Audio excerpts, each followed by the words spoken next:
I'm looking up, that's what I'm looking at.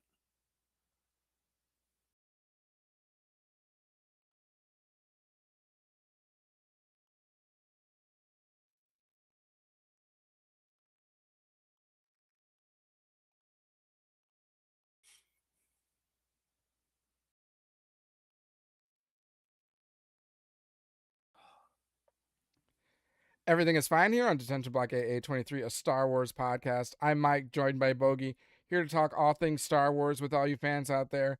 Specifically, talking Maul, Shadow Lord, and we'll get to that in a minute here. If you're listening to us right now, hit that subscribe button, like, comment, rate, review, all the above. We greatly appreciate it. Any little thing you can do definitely helps us get our channel's name out there amongst all the other Star Wars channels, which there are quite a few of them.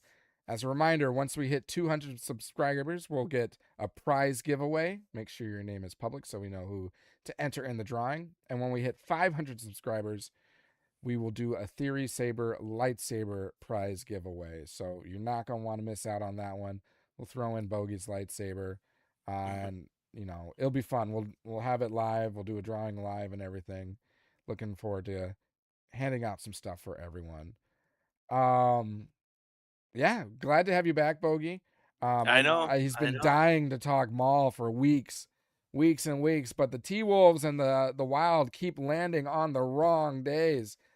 It's the benefit of having two teams in the playoffs is you get to watch them, but then the setback is it takes up all your evenings, I'm sure. Yeah, And when they're they West Coast or not West, they're the not what they're on Western different Western time zones, and it's like you're up late hours trying to. games don't start till almost 9 o'clock at night, And and I then get they it. go. Like if my Packers were in a playoff game, I wouldn't want to miss a playoff game. So, totally get it. We're big sports fans.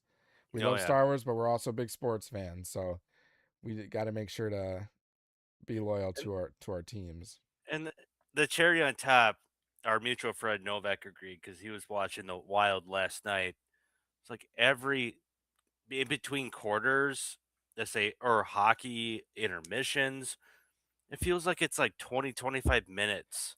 For They those like sports, yeah, it takes a long it, time. but it's the same thing with basketball. I mean, like tonight, it felt like halftime was almost like 35, 40 minutes. Yeah. And it's because all they do is just run commercials and commercials and commercials and commercials. And it just, Well, and hockey it's intermissions are definitely longer than the actual periods, I feel. really, you think so? Okay. I think I, so. I might have to time it Well, tomorrow. there's not much stoppage time in hockey. I mean, there is, but it's not like much commercial timing in the middle of the periods. So they make it up at the end of the periods in the intermission. And of course, they've got to clean the ice after each period. So I swear, like, I know it's 20 minutes of game time for a period, which turns out to be like 25, 30 minutes of actual time. But the Yeah. intermissions are like 30 minutes in themselves as well. Yeah. No, to- totally agree. I'll time the hockey game tomorrow. Okay, to do it. I mean, and every once in a while there'll be like a TV timeout during the Mm-hmm. during the period because I've been at the game and I'm like, I'll ask like whoever I'm with, I'm like, is there a timeout or what's going on? And all of a sudden here comes the shovelers. They're shoveling the ice. So I I don't know how, especially when it comes to playoffs. I feel like they'll milk any Oh, opportunity for sure. to have more because you have more people watching, so you're going to have more Viewership and to broadcast all these commercials and yeah, everything. potential customers. Yeah, so that. But anyways, yeah. But good luck to your Timberwolves. Good luck to your Wild. Thank you, I am thank you. not a dedicated fan, but I mean, I'm a Bucks fan and a Chicago Blackhawks fan. But I have no ill will towards either the Timberwolves or the Wild. I can root for them. Vikings, on the other hand, I will never root for the Vikings. That's where I'll draw the line. Oh, he's got his Vikings blanket right there. My Vikings blanket. And I do own two Wild shirts, so I do have a little bit of, I won't say commitment, but investment. I invested maybe $30 into the Wild. So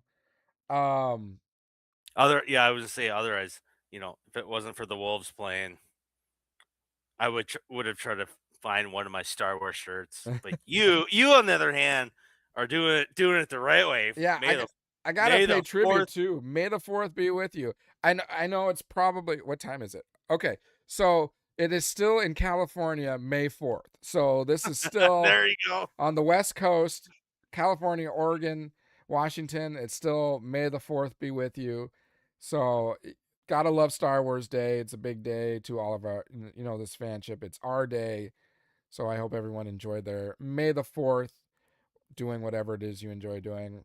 I know I did. I had the movies on in the background as I was taking care of my two kids. One of them was sick, but I'm like, I got to do something Star Wars. So I dressed them up in Star Wars shirts, and then I had the Star Wars movies in the background. But happy May 4th to everyone, and I hope you guys enjoyed the day. I know Bogey did because his T Wolves won. So, and now we move on to Revenge of the Fifth. So we got more time to Right, celebrate. right. So that's What good for the what Wild because the Wild lost their game. So it's revenge time. well, So there you now the go. Wild will win. Okay.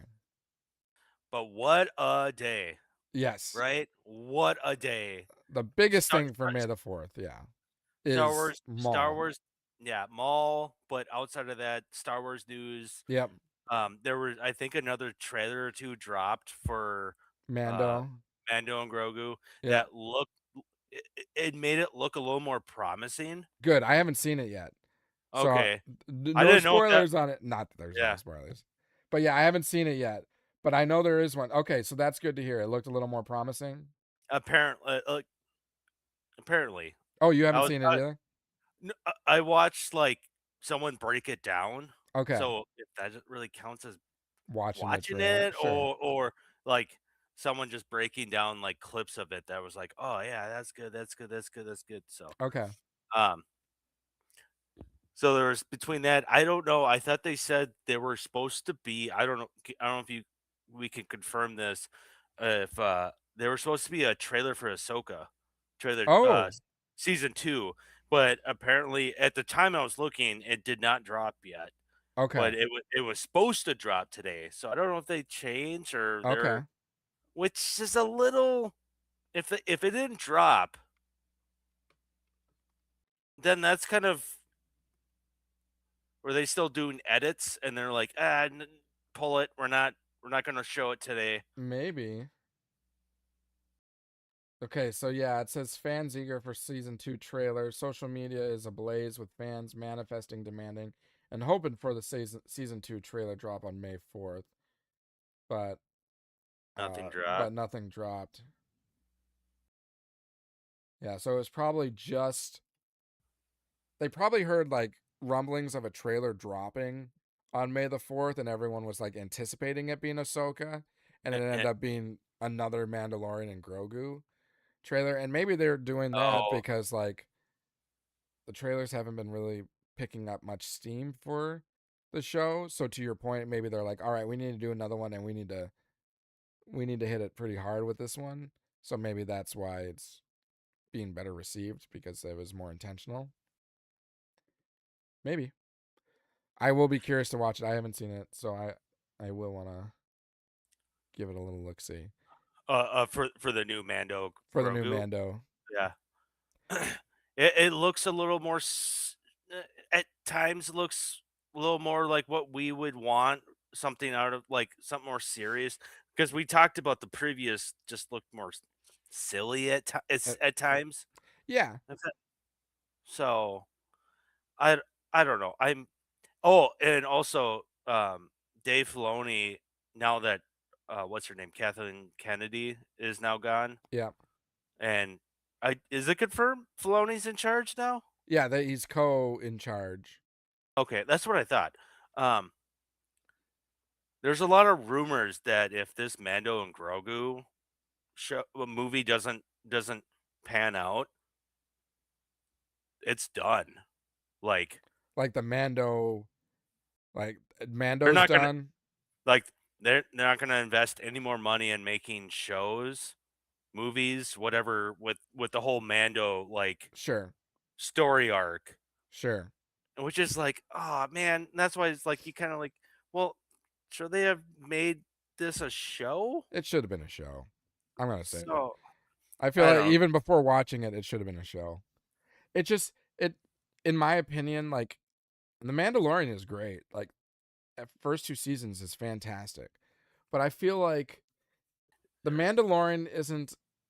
Yeah, Yeah, season season three. 3 is what's making everyone kind of nervous about this But movie. at the same time, The Mandalorian is a character fit for shows like television. Yeah, It's yeah. not a big screen character, in my opinion. Like there are more. I mean, Luke Skywalker, Darth Vader, Darth Sidious or Emperor Palpatine. Like those are characters at a level of those are high stakes characters that belong on the big screen. Mandalorian. Hmm. Now you could argue Ahsoka, on the other hand, could fit the bill for someone that would be good for a big screen. But Mandalorian, he's more of like a sidekick character. He's got an interesting story. But it's great for television, not Right. the big screen. Right. Similar to like the Solo movie. Like maybe instead of the Solo movie, it would have been better as a show. Things like that. Cuz like I also think of like the Marvel movies and stuff. Like you've got Oh, your main big characters. Tony Stark, Captain Rogers, Captain America. Like Yep. you take. Okay, so I was watching something earlier. They were talking about like, can Star Wars really thrive on the big screen anymore? Outside Yes. of these, like, but you can't have that's because look at how Marvel's not doing so well. Characters have died off. Mhm. This and like your main characters is kind of like, oh, you don't have Iron Man anymore. You don't have Captain America anymore. Yep. Wherever Thor, like your main Avengers crew is no longer there, but you're filling in with these other characters. In this podcast, they were talking about, can Star Wars still thrive, but n- without having reference Darth Vader, without referencing Han Solo, without referencing Leia, without referencing Luke Skywalker. Like, Mhm. you think there's a possibility to still Yeah. I think there like is. expand, and because it seems like they've not been doing too well Yeah. without those Yeah, characters. and that's both good questions. I think those two have to be separated, meaning can Star Wars live on the big screen? Yes, I think it can. At the same time, I don't think Disney and Lucasfilm have been producing the product that is qualified good enough to hit the big screen. So I think those are two separate categories, but they converge. Um, I think I do believe for sure that Star Wars can still live on the big screen. I think it was created for the big screen, but I think the way they have to do I mean, if we want to use like Marvel as an example, because you have your individual story character arcs. You've got the Iron Man movies, you've got the Thor movies, you've got the Captain America movies. Those movies worked because you had such rich history that already existed for those characters in comics, books, stuff like that. Like people already knew of those characters. So you could have them in a movie trilogy of their own and they would stand out. Now, Yeah. that you don't have those characters anymore, you can't have a movie about, I don't know, um what's you couldn't do it of like, well, maybe you could do Loki, but you can't do it of like Ms. Marvel, or you can't do it of um what's the Shadow Knight guy? What's his name? Oh yeah, uh, Moon Knight. Moon Knight. Yeah, Moon Knight. I was gonna say White Knight. No, Right. Moon Knight. Moon Moon Knight. Knight. You couldn't have like a movie trilogy of Moon Knight specifically. Sure, there No. is, you know, prior content of him, but he's just not at the level of those others. The only way you can move forward with Marvel movies is it has to be those Avengers movies when all your other, sub characters are coming together. So, in the same way, that's how Star Wars has to work. And it's how it started too. You had the original trilogy. You had like the main focal points in that history. You had the fall of the Galactic Empire and the fall of Darth Sidious and Darth Vader, or the redemption of Darth Vader. So if you want to move forward or go back, you have to hit those key Avenger moments in Star Wars.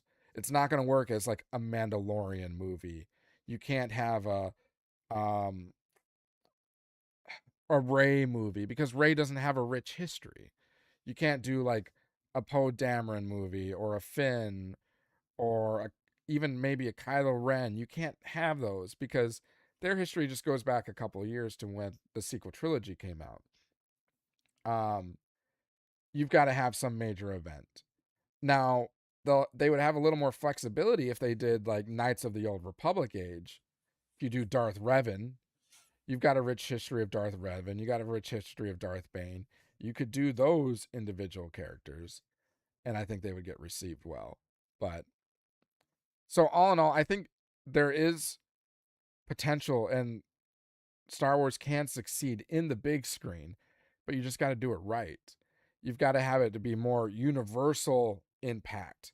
You got to have it Galactic Empire, impact. Like I'll even say with like Kathleen Kennedy when they had like the High Republic, I think they had the right idea of how to like approach The direction. the direction. Like that's more grandiose, but the execution behind it was terrible. Yes, totally It was agree. really bad.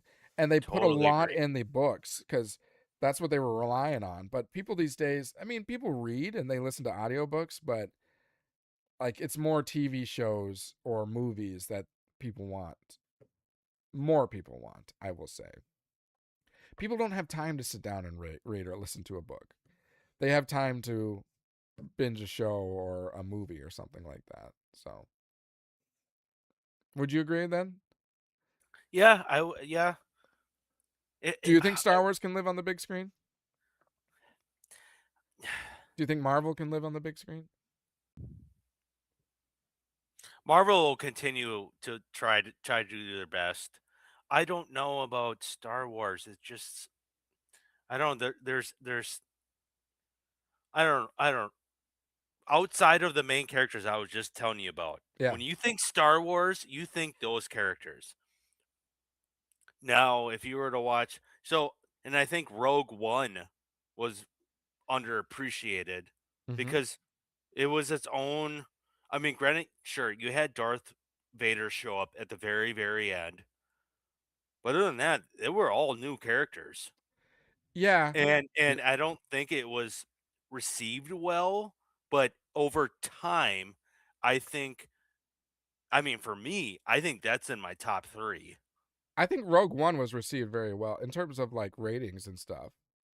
I think it was. But for like I'm talking about like box office I money. thought it did That well, didn't it? well, now I'm curious. I I don't know think so. I know Solo didn't, but I thought Rogue One did well. well, and I know Solo didn't because I told you I didn't care for the guy that they recasted Oh as yeah, Solo. Aldrich. I thought he was trash, but But I think like Rogue One again, it's you're dealing with the Galactic Empire, you're dealing with the Rebel Alliance. Like well, okay, and then they're that's more where you, grandiose versus the Solo movie. You're concentrating on one smuggler character. Like the stakes aren't that really high in that movie. The stakes in Rogue One, you have the freaking Death Star. You're getting the plans for that yeah, for the Galactic Empire. Like it's yeah, apples yeah, and oranges when you're yeah, comparing the stakes here. yeah. When you bring that up, okay, no, yeah, okay, okay, yep, no, And I that's can see why your point. Andor I can show see, did very well because again, it's the Galactic Empire and the Republic versus like a so show like Book of Boba Fett. Like people thought Boba Fett was a badass, but he's just kind of a bounty hunter in a larger world. The stakes aren't as high. Again, nothing against Boba Fett. I freaking love yeah, Boba Fett, and there are yeah, some good no, yeah. episodes in that. But I don't think that would have held well as a movie. That's just what I'm trying to say. But I'm saying like, where can you create a movie that's I'm trying to because you keep bringing up you're bringing up points that I'm not thinking about, but yeah, where do you if you were to make a new Star Wars movie outside of, you know, no Empire, let's say if you're gonna have a Jedi, maybe there's one or two in the movie or something, but they're brand new. You get what I'm getting at? Where Yeah. it's just like a whole new. Someone was making this reference, which yeah, I'm a nerd when it comes to sci-fi, but they talked about Star Trek, Mm-hmm. the original series, and then they went Star Trek Next Generation, whole new cast, Yep. whole new concept. In a way, I mean, yeah, it's space exploration, but can Star Wars do something like that? Or is it not gonna succeed if you can't bring back or reference the Empire? Yeah. Well, You when you when you're creating something entirely new, it can succeed, but it more relies on a focus on the actual storytelling, and it's got to be high stakes. I mean, Oh, yeah. look at Star Yeah, Wars and yeah. like Star Wars. When the first movies came out, the thing that makes Star Wars unique is usually movies are created based off of books or series or stuff like that. So Comics. they Yeah, have source yeah. contact they can pull source content they can pull from. Star Wars didn't. Star Wars is a movie trilogy that was original. And if that can succeed, then something else along the Star Wars world can succeed. What's important is that you actually pay major focus to the story that you're creating, which makes it hard to have faith when like George Lucas is no longer the one creating it. And that's why people have hopes that like Dave Filoni, because he has the skill set for storytelling, that maybe he can start leading in a direction versus Kathleen Kennedy. Um, but I mean, and I say there's no source content. There is. It's all expanded universe um for like old Republic type stuff. I mean, it's not really canon. Some of it, I mean, Darth Bane is canon. Revan is technically canon. So there's things you can pull from, but you can create a story either like in the old Republic era. There, there are some very high stakes moments in the Knights of the Old Republic games and what's all taking place there. On top of that, you can go way back to um like the fall of the Sith, how that all happened. Um I know they were even talking about a movie about the dawn of the Force. So how where the Force all started. Like I'd be curious about that. That's something I mean the Force is more high stakes and universal. It's not like a single character. So how did like the Force get introduced and how did the formation of the Sith and Jedi and all that transpire? Like those are the things that you should be looking at to create new stories, I think. Could you fit that all though? That's the problem. Is like sometimes you there's so much to if there's so much to tell, Yeah, is it better in a it's risky show too. versus a movie that where you're like, well, 2 hours, 2.5 hours, that's all we got to tell all like Well, the way I I look know that's, I that's get why I your feel like point. I feel like it's so hard to be a Yeah. movie like producer, director, whatever, screenwriter. Like it's like, wait, so you want me to tell this, and make up a script? I don't know that But I you also get. feel like so many like shows now are just like movies or trilogies that they just expanded out longer. That it's more for marketing and whatnot, that they can prolong the hype and everything versus like when you look at the actual time frame that you're encompassing, Mhm. it's equivalent. I mean, like I think just, the Maul show that we just got, that could have been just one or two movies. It really could have been. I mean, it could have been. It would be an animated movie, but what's the difference between 10, 25-minute episodes and a movie or a movie trilogy? You know. Yeah, no, I So, totally get your point but I because think the other struggle is that the whole going to a movie, that whole concept has been dwindling. I don't think it'll ever go away, but there's a lot less interest in going to the big screen to watch a movie. People would rather just watch it at home. I mean, if, yeah, And if people and are watching at home, they would probably prefer it as a show versus an actual movie. and that's another problem. I think the podcast I was watching, they were talking about too. Like, if it wasn't for COVID, would would we be getting shows or more movies? Yeah, we And would probably have a more hefty. I mean, it'd probably be still transitioning to shows, but we would probably have more movies than what we currently have. because they were reminding everyone about the Obi-Wan was supposed to be a movie, Yeah, it's supposed to be a trilogy. and look where that went, and it looked like it kind of I don't know. My thoughts, like, of course, it's like being Uncle Ben here. Uh, I love Obi-Wan, I love Ewan McGregor, but that show was like half good, half dog shit. Is where my take is. So Yeah, yeah, I I agree. don't know. I just felt there was moments where I was just like, are we skipping here? Are we Right. where's the story going? Or I don't. But there was moments where it was good. Can you imagine that? Seeing that in the movie theater of Obi-Wan fighting Darth Vader That'd been badass. That'd been badass. and and Darth Vader, Anakin Skywalker saying, "You didn't kill Anakin, I did." Yeah, Like that deserved the big screen. yes, exactly. So I was like, "Oh man." So I But then I look at some of the other scenes and I'm like, I'm glad I didn't see that on a big screen.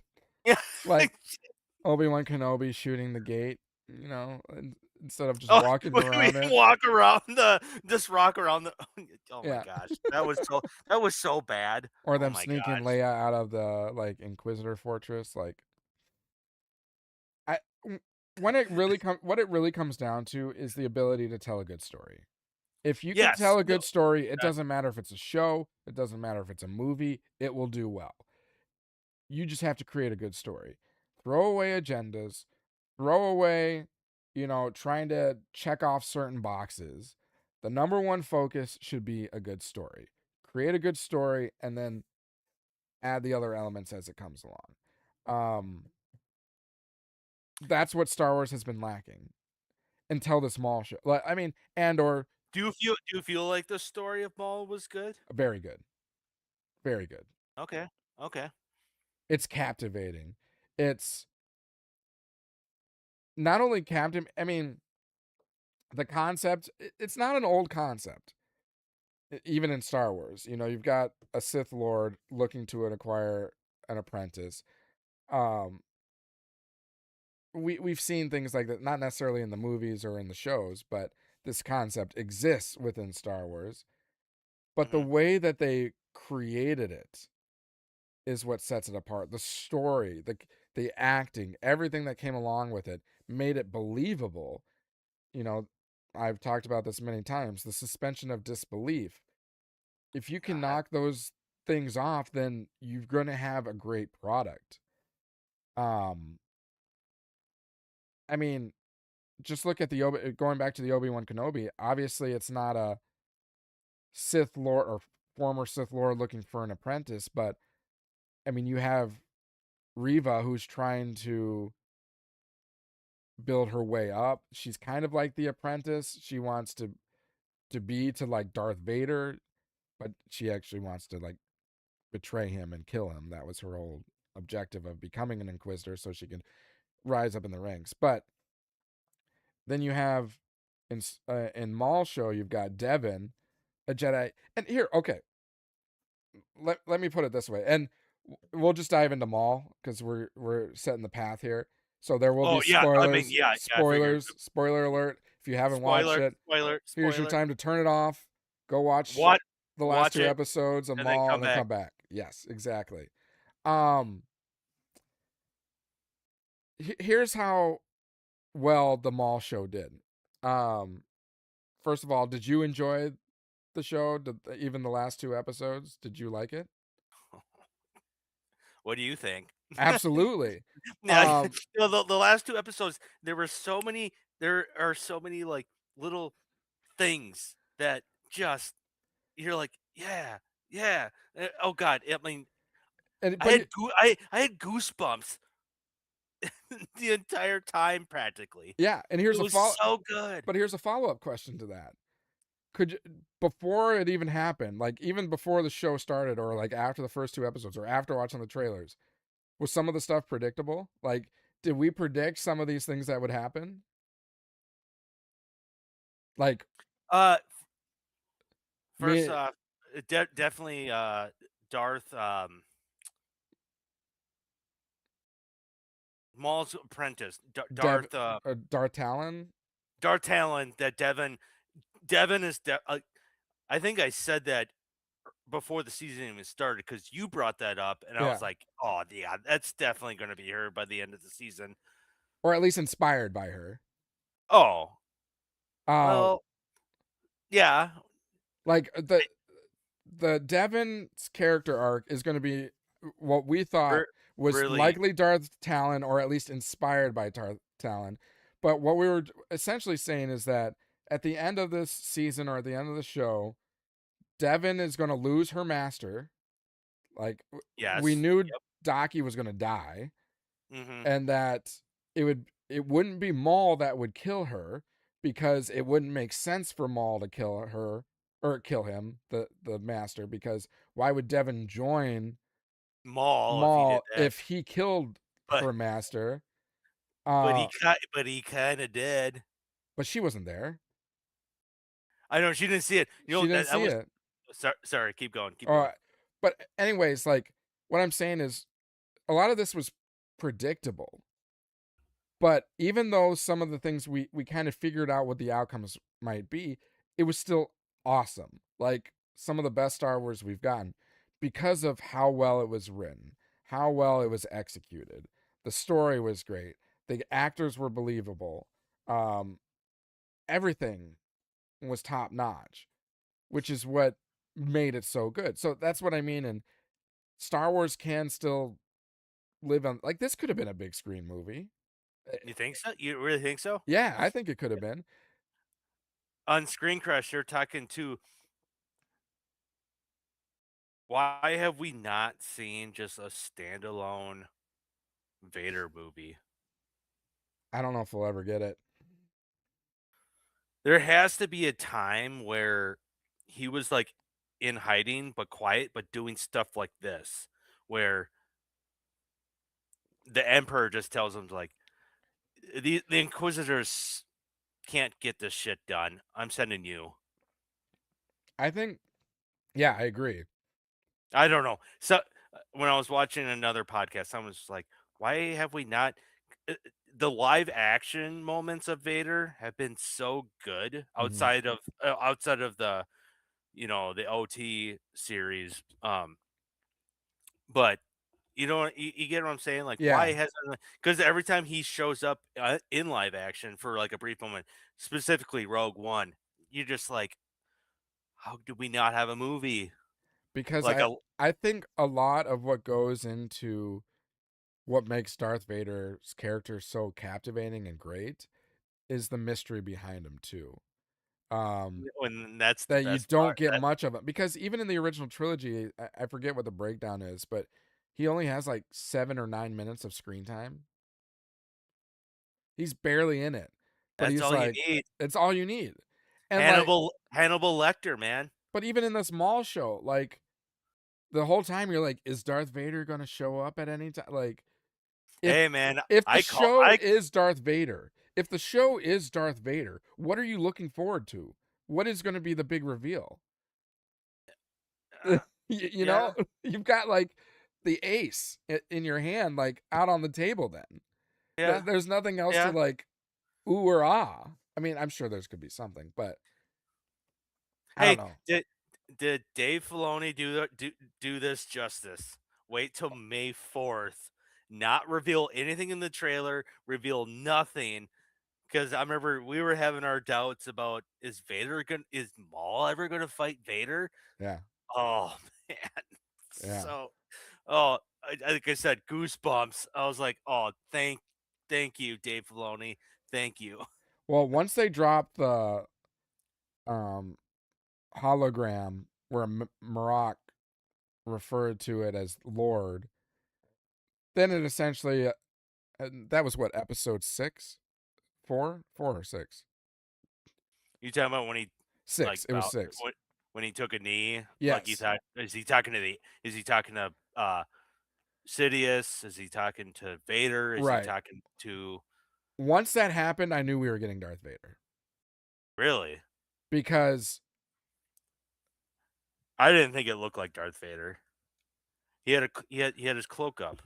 well, they didn't really show anything, but Marok You would. can well, The sorry. Inquisitors don't report to Sidious. Inquisitors report to Vader. Vader is in charge of all the Inquisitors.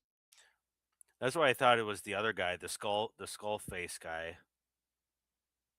Oh, sitting that Merrick Because was. he's yeah, No, I uh, think I'm pretty. I'm because he confident it was Vader, and Merrick is Marok.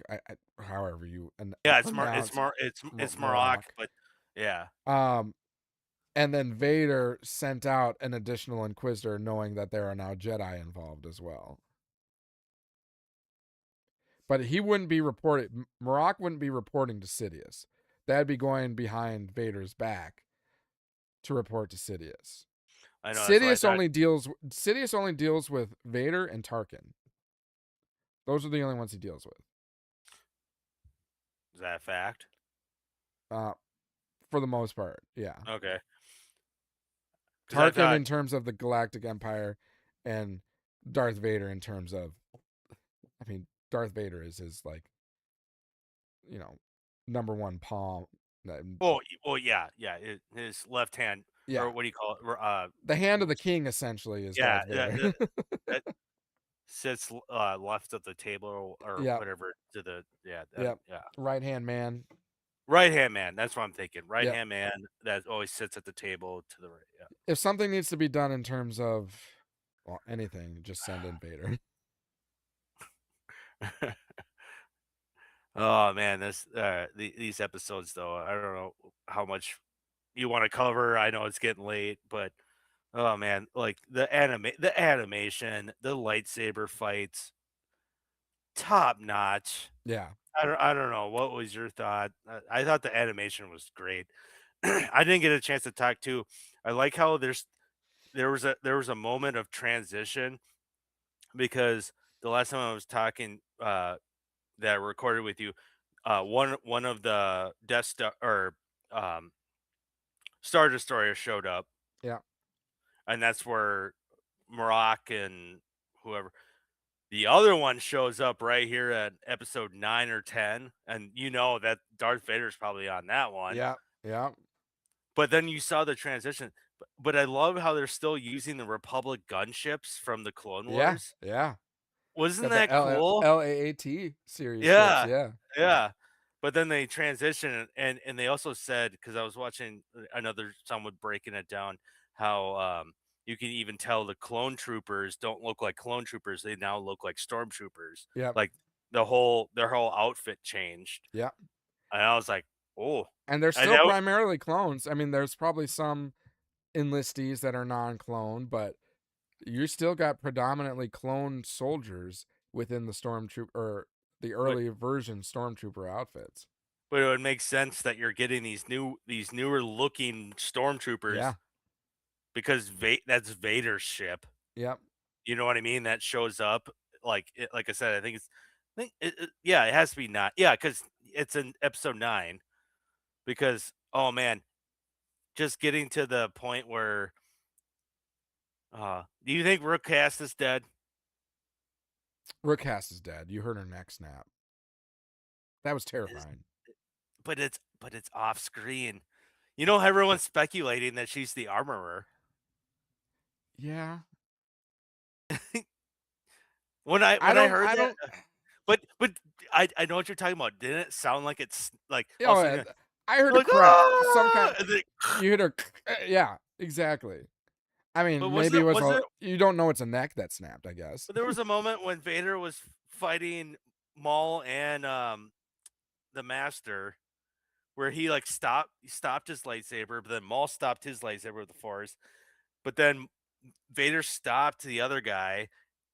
It he like was force choking Maul. Uh-huh. It sounded like he cracked his neck though. Yeah, there It was was some it was almost crackling. it was almost the same noise, Almost. But Maul didn't die, so I don't know. We don't know. I mean, there's a few off-screen deaths or no deaths that are in question. I mean, we don't even know, like, not that her character really matters, but Chief Chris, the one who took the fall for Lawson, who got interrogated, and they show like the claw marks on the desk and everything. Like, Yeah. they said that they send her off indefinitely. Like, they're implying that she's It, dead, it, but you don't she's know. been transferred or Maybe she whatever. just got transferred to the prisons like that from Andor, where they're creating Death Star Oh yeah, parts. yeah. Um, Lawson, you don't you don't see him die. You only see him get shot in like the shoulder and like the leg, and then he walks off in the fog going after some stormtroopers. You see him die. You don't see Rook die. So yeah, I mean, they've got a few of those, but the only one that I'm questioning is or thinking that's probably still alive is Lawson. I think he's still alive. I think Lawson's still alive, and I still think Rook Cast is alive. I'll give Rook 50-50. I'll I give think she, Lawson 75-25. there's no way they would off her that quick. I don't that That's a good question though. That's a good debate. Cuz like I guess what's the whole plan for Maul? How many seasons are you gonna do? I mean, I don't know. I just feel like what if those two find each other and find a way off planet to meet up? Lawson Lawson wants to reunite with his son, and Rookcast wants to reunite with her loved one Maul.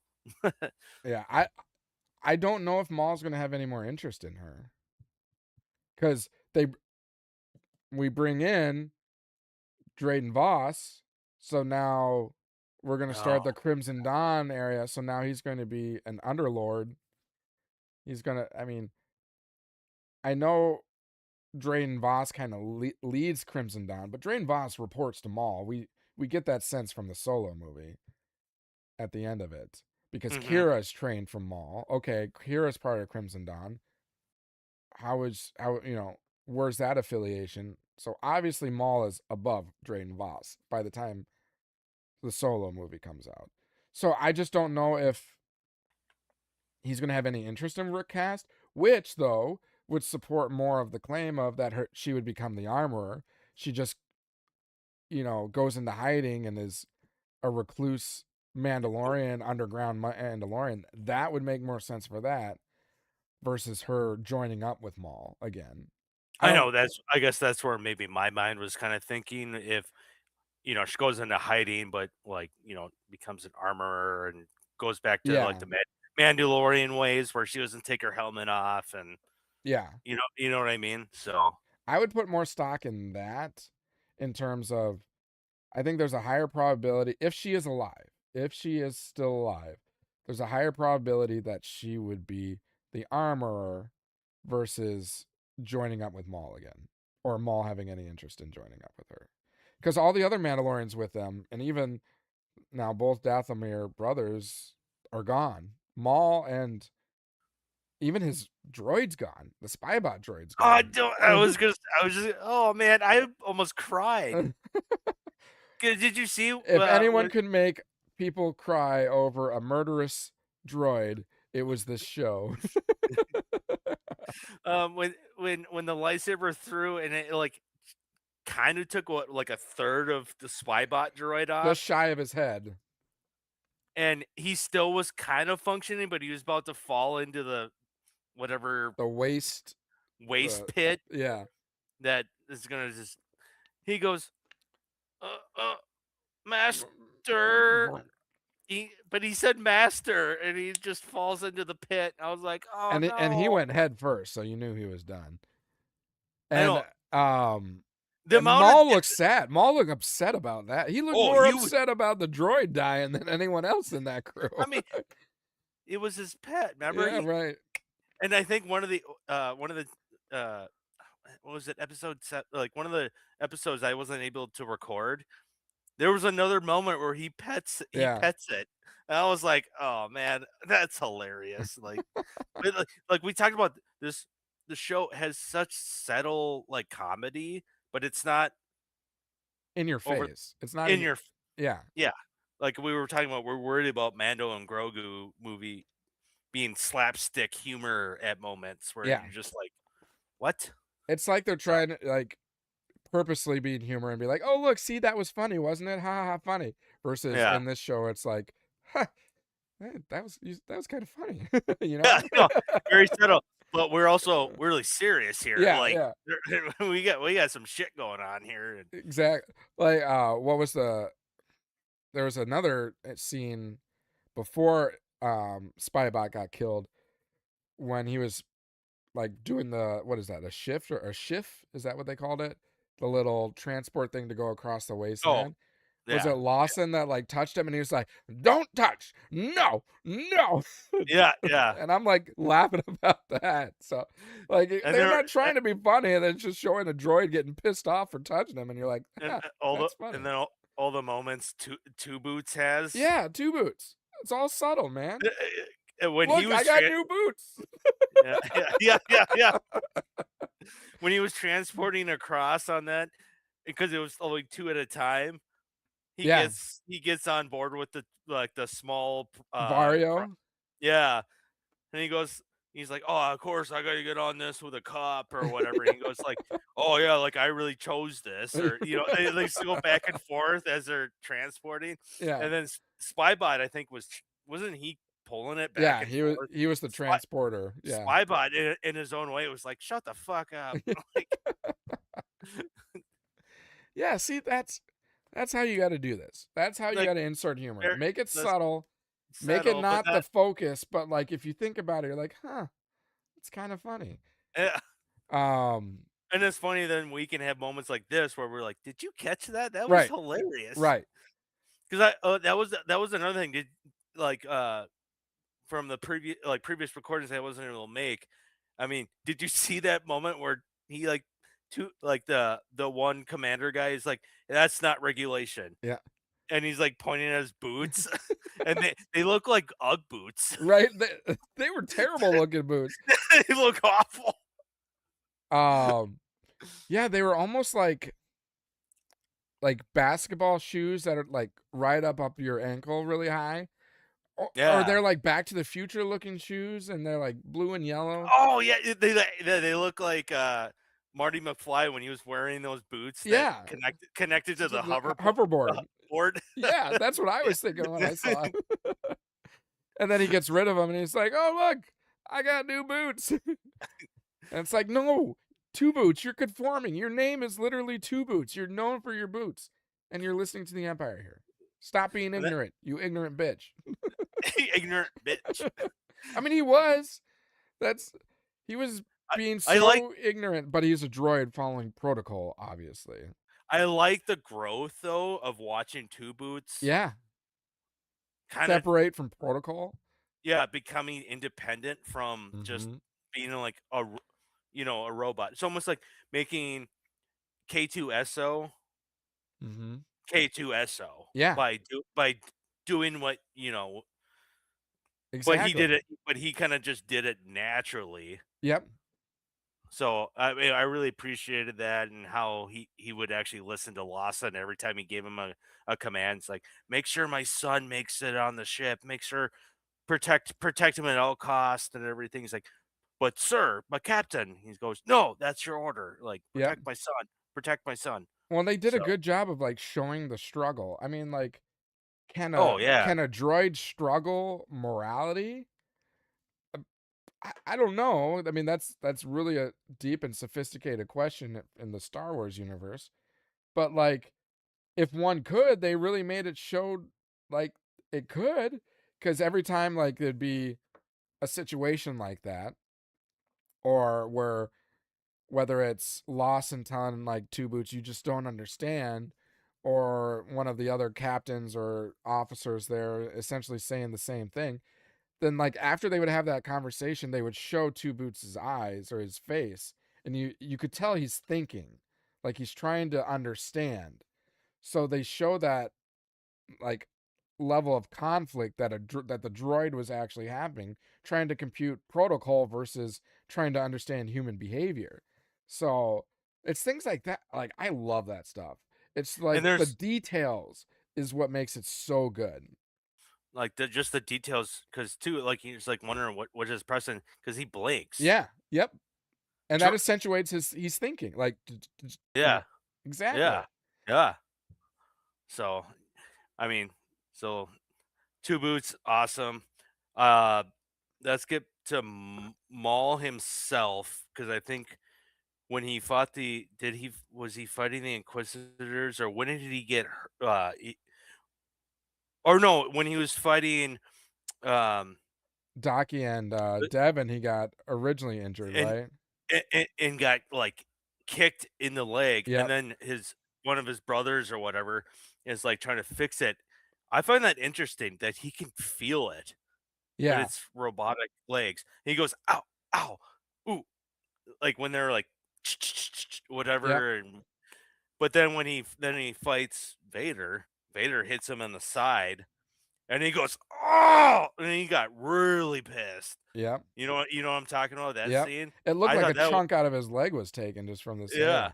because then he was limping the whole way, Mhm. and I was like part of me is like, "Okay, can you explain a little bit more?" Was like, when his legs were put together, like, he has feeling and mechanical legs?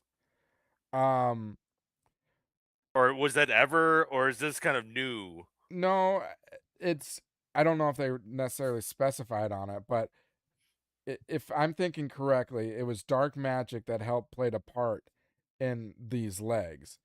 Um, so who knows in the what do you call it, like spell or however you want to refer to it to the black magic, maybe it allows for like a sense of feeling for the legs. Or I mean, like Luke Skywalker, when he got the new hand and he gets pricked, then he was feeling that. So maybe the technology, well, not maybe, the technology exists for them to be able to feel, even though it's not human, it's mechanical, but you can still get the sense of feeling. So one of those probably plays a Okay. part in that. I don't know if you had any insight of, like, when he got his legs. 'Cause I I haven't seen those episodes when he gets his mechanical legs. you If there was if there was any more insight, because everyone was referencing, it's like, "Well, technically, you could still have feeling if it connects it just right." sure, And it's like and they referenced that scene with Luke Skywalker having feeling in his hand, even though it's a mechanical hand. right. Well, after he got chopped in half, he went through, I believe, three sets of legs. The first being like the six This legs, insect this one legs, the spider yeah. looking ones. Then the next one, it was black or dark magic by Mother Tolzien, where she took the spider legs and they were almost like clamp legs that bent like the other way. So like think of horse hind legs, how they kind of bow the other way. Does that make sense? Oh, yeah, yeah, I think I've seen that And then clip. they have Yeah. clamps under them, so he can like grab like to a ceiling and like hang upside down using it because they're like large clamps. And then after that, we see him get the legs that he currently has, which Was through the dark magic of doing. it might have been dark magic as well, but it's from the Mandalorian armor, so that's like harder metal and but they look more like real legs, except or not look like real legs. They're more in the shape of real legs, but they're metal. I just can't recall when or how he got those legs. I remember the clamp ones and I remember the spider ones, but I can't remember how he gets this set of legs. But they're stronger. I think they're lighter, and I think they do have black magic associated with them.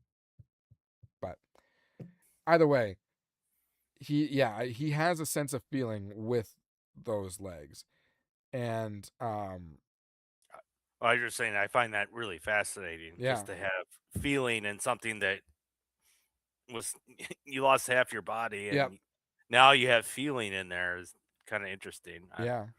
just wanted to bring that up because when, like I said, when Vader hits his leg, he gets like all of a sudden, like he even gets more pissed off, Yep. like how damaged his. Or I think is it just one leg, or I don't know which one got kicked and then which one got shot, or like I think it's I think it's the same leg that was like so. tripping out that Vader struck. I'm just wondering if he's gonna lose one of the legs and then have to Yeah. reconstruct it somehow or something. Yeah. I don't know. It's a good question. Um, I think he was getting really frustrated because like Maul doesn't like to show sign of weakness, and they really made an emphasis on his leg like throughout this season. How many different times it was like a Hmm. weakness to him, it was a hindrance, and how much that annoyed him because he would always like pay attention. I mean, obviously, if something was wrong with your leg, you would be annoyed, but It's just a reminder every time how he got defeated by Obi-Wan. yeah, that I exactly, exactly, yeah. and that so that event weakened him, and then all these events transpiring weaken him, and it just adds to his rage and frustration. So I think that's all intentional. And I think Vader, I mean, Vader is smart. He knew that, and he was gonna he takes advantage of the weaknesses of you know his enemies. So I mean, I think we were talking about this. Maybe we were about how when Maul is fighting Devin or Daki, it's almost like he's toying with them. Like he's more powerful than them. And we knew that Maul wanted Devin as an apprentice. So he's not going to kill her. So he's just kind of like toying with her a little bit when they fight. I think that's what Vader was doing with, like, I don't even think we saw Vader's true potential in these fights. And he was just like barely doing anything. He seemed like he was completely comfortable. At one point, he's like taking on three other Force saber wielding Jedi, former Sith. I thought that was sick. Yeah, And there was moments where he didn't he like have his hand behind one back and he was just like I don't know. I mean, It most of the I time he's mean, just using one. because I know that's like kind of Vader's signature thing is he'll duel as much as he can with one One hand. arm. Yeah. But then if he has to, then he'll switch to two hands. But When the anger starts kicking in, that's when he uses his second hand, and you can see. yeah, And yeah. that was so cool about this show. Like, it even accentuated like the weight of the Force in his blows. Like Hmm. when he was hammering down, the way that they would like incorporate the soundtrack or the sound effects along with the music and just the motions. It's like it was almost like you could feel it like beating in your heart every time he was making a blow, and you're like, oh, that is so powerful. And the way that they're like recoiling back from how hard of a hit it is, they really like accentuated those details. Even blaster bolts, you get more sense of like how powerful they are. Like I remember I think it was the episode 9, or maybe it was the last one, when Lawson he's hiding behind some spire or column or something, and then blaster bolts hit it, and it almost sounds like World War II like bullets, like like you're in a war movie or something like that. And you're Hmm. like, that is awesome. Versus just like pew pew pew pew pew. You're like feeling the force of the impact of the blaster bolts like hitting. Like yeah, Exactly. because no, I think it's episode 10. If I have the clip up, I have it paused now, but there was a moment where they saw him, and that's when they're like in that like forest area, Yeah. and all of a sudden he came over and they saw him. They started shooting, and all of a sudden he ducked over, but part of the round cut through the tree, and it Yeah. bare almost hit him Yeah. as it goes through, and you're just like. And there was another scene too where like how they do the animation of like as you're turning around and all of a sudden the blaster fire and the camera like almost follows the blaster Yeah. going like that close to almost hitting you, Yeah. which come on, They're not that good at shooting, are they? Stormtroopers? Stormtroopers, They're yeah. still bad at it. Hey, Lawson's son is better with the stun gun. Yeah. He took out so many people in the last 2 episodes with the Well, stun setting.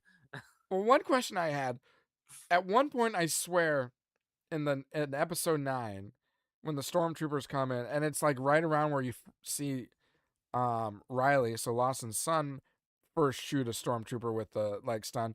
Were the stormtroopers, some of them shooting stun rays too? I swear on my life that there was I like an exchange of them. I'm like, why are the stormtroopers using stun? stun. I could have sworn, I could be wrong, but and I this was in my second viewing of it too, and when I noticed that, um, but I was a little disappointed seeing Riley shooting with freaking stun gun. Like, but it's because Come he's a on. kid. He's a kid. It's a Disney show. They couldn't have a kid like killing people. But I'm like, come on. That Meanwhile, his dad's just yeah, everyone else is just like causing havoc, killing people. eh, Maul's throwing his saber, splitting 3 oh, stormtroopers in half, and all standing next to each other. But here's Riley, stun, pew, pew. It's like, yeah. I don't I don't know. I think that's just a cheesy like, I don't know. I feel so like every time like that noise, I appreciate the grabbing it from like the OT series, yeah, like, but that noise effect, like pew, you're just like, who's shooting the stun? yeah. Like, we're in the middle of war zone here. Like Who's shooting flip the the switch. Do you really want those guys to like come back to conscious and then like still and pursue you? Just like and get then they rid of won't, them. and then they'll shoot you. And then Yeah. I There in this whole show, there were 2 head scratcher moments for me. That was one of them. Lawson's son shooting with stun gun in the like most intense battle moments of the show. And then the other thing was it I, in the previous 2, yeah, the previous 2 episodes, when Maul loses to the Inquisitors, I don't believe that would happen. There's no way Maul loses to 2 Inquisitors. Now I know his leg is like tweaking out a little bit, but he's still a far more powerful force wielder. What?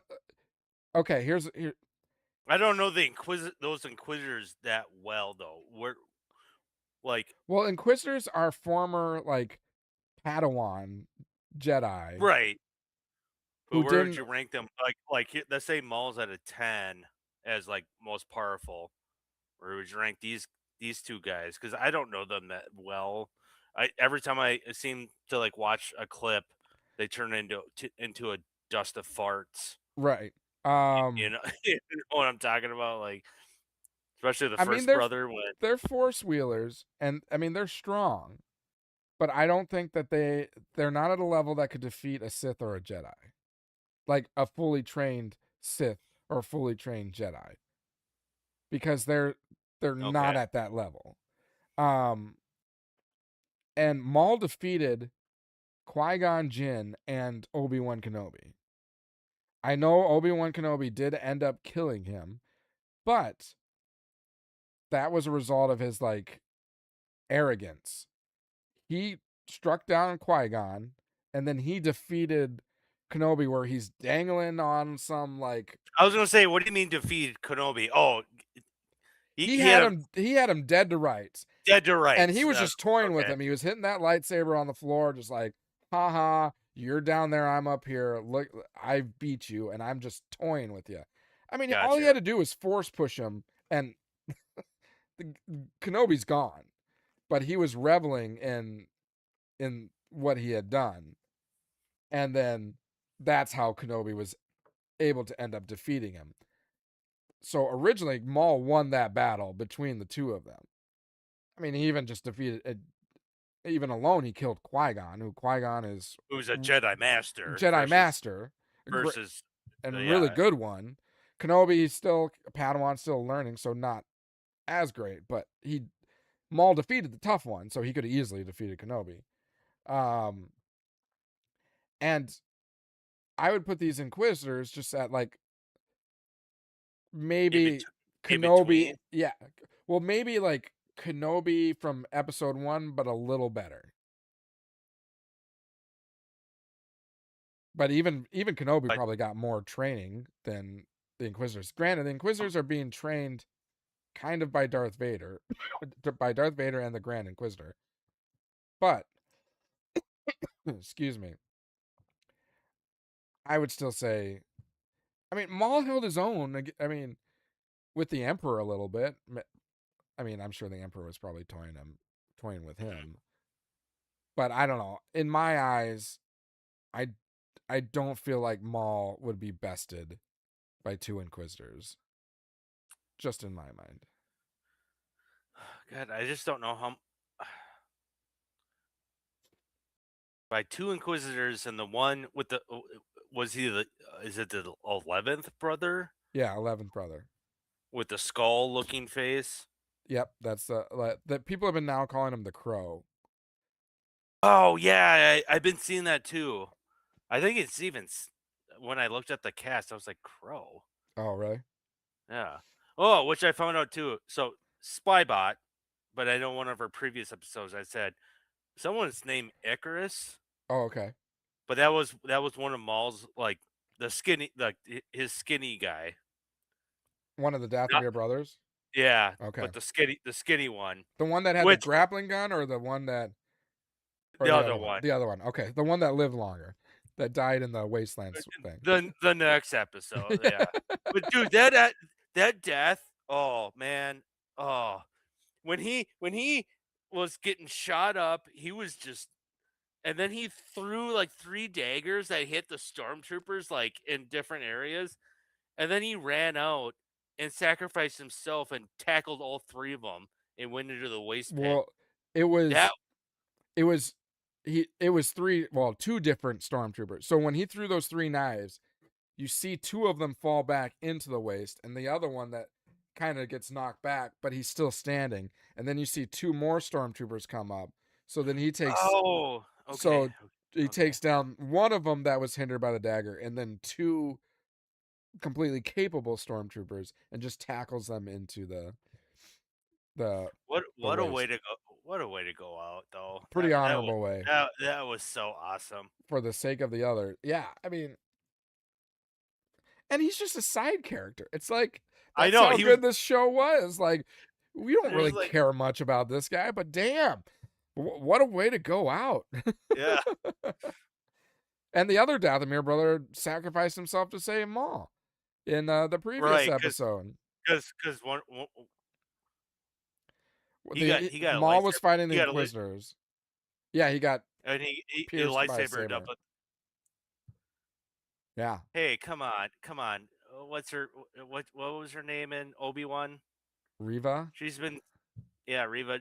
Didn't she get stabbed in the chest I like mean, four times? okay, there you go again. Okay, do you think Riva and another Inquisitor could take down Maul? No, no, Exactly. no.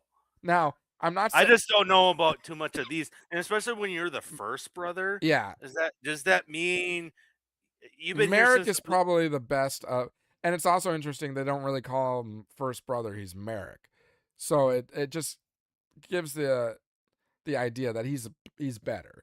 So I think, or I should say Marak. I think Marak is stronger than the other brother? yeah, he's a formidable foe. And I think it's really interesting. You should look it up if you haven't seen it. So Marak actually is um, a character, or there's meaning in terms of King Arthur, like King Arthur's story. Marak is Okay. one of the knights, I think, that fall. He becomes a bad guy or something like that. He's part of King Arthur's court, and he gets persuaded or turned by a witch, and the witch's name Morgan. And in Star Wars, Morgan Elsbeth is that Dathomir witch that has Marak as the Inquisitor in the Ahsoka show, that brought him back, that because we know he's like a fart or whatever when he gets killed, so Yeah, it's like he yeah, was brought back as like using the dark witch dark, power. yeah, dark magic, whatever. So Yeah. that correlates to the King Arthur story of the witch Morgan bringing Marok back to life or turning him to the back, something like that. I don't know the story exactly. I was hearing this, so there's some King Arthur connections, and his Inquisitor looks very much like a knight, like an armored like swordsman knight type of character, like a King Arthur court, but obviously with his a face shield the whole time. So I'll have to look that up. Now it, you got my curiosity. Now you have my attention. yeah, No, so I think that's really awesome storytelling connecting to stories that we all know from little kids, King Arthur and whatnot. Um, I'm trying to think through these. Okay, so for the first episode, or episode 9, where essentially we get connected with Drain Voss, so he's going to be their kind of like exit out of the planet. Um, I thought Maul had some great character development situations in this episode. Things that he did that you didn't really expect that he would do. For instance, like well, because it was. I mean, telling Docky and Devin to flee, yeah, because almost like sacrificing himself, but he probably just figured he can take him on, but says, go leave. Um, I thought that was very fascinating because it doesn't seem like Maul's character to because it save was people. called. Wasn't the episode called Strange something like alliances, strange alliances? I was going to say unexpected allies or something like that, but close, yeah, yeah, it strange was like allies. the two groups getting together, like let's get the hell out of here, but we have to work together, Yep, type thing. and Maul was definitely abiding by that. He knew that in order for him to survive, or him and his new apprentice to survive, they all had to work together. And when they're going over that like waste pit with that platform, because Devin was the one when she got over was holding it Yep, because the power went out and it was going to sink. So that she was trying to keep it open so yep. that they could jump.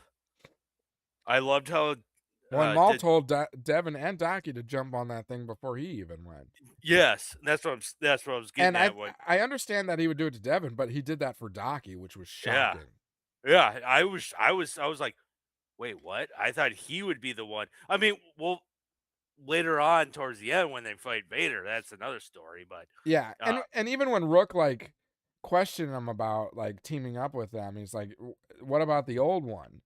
And he's like, "He's a Jedi Knight. We need him." And then at the end of it, he's like, yeah, for now." So he's a Jedi. He said he's a Jedi he's a master. Jedi That's what. Master. We need him for now. So he's alluding to the fact that at some point they won't need him anymore, but definitely needs him right now. Hmm. Uh, So that was cool. And then when he jumps over though, because I thought one of the Inquisitors threw their helicopter version of a lightsaber, lightsaber, and Maul deflected just like batted it back. it, just like fuck you, Yeah, threw it back, that like was awesome. with his lightsabers, and then like made the double jump back to like where everybody else is, and I was like, that's fucking sweet. That was awesome. The animation was so awesome. Like Yeah.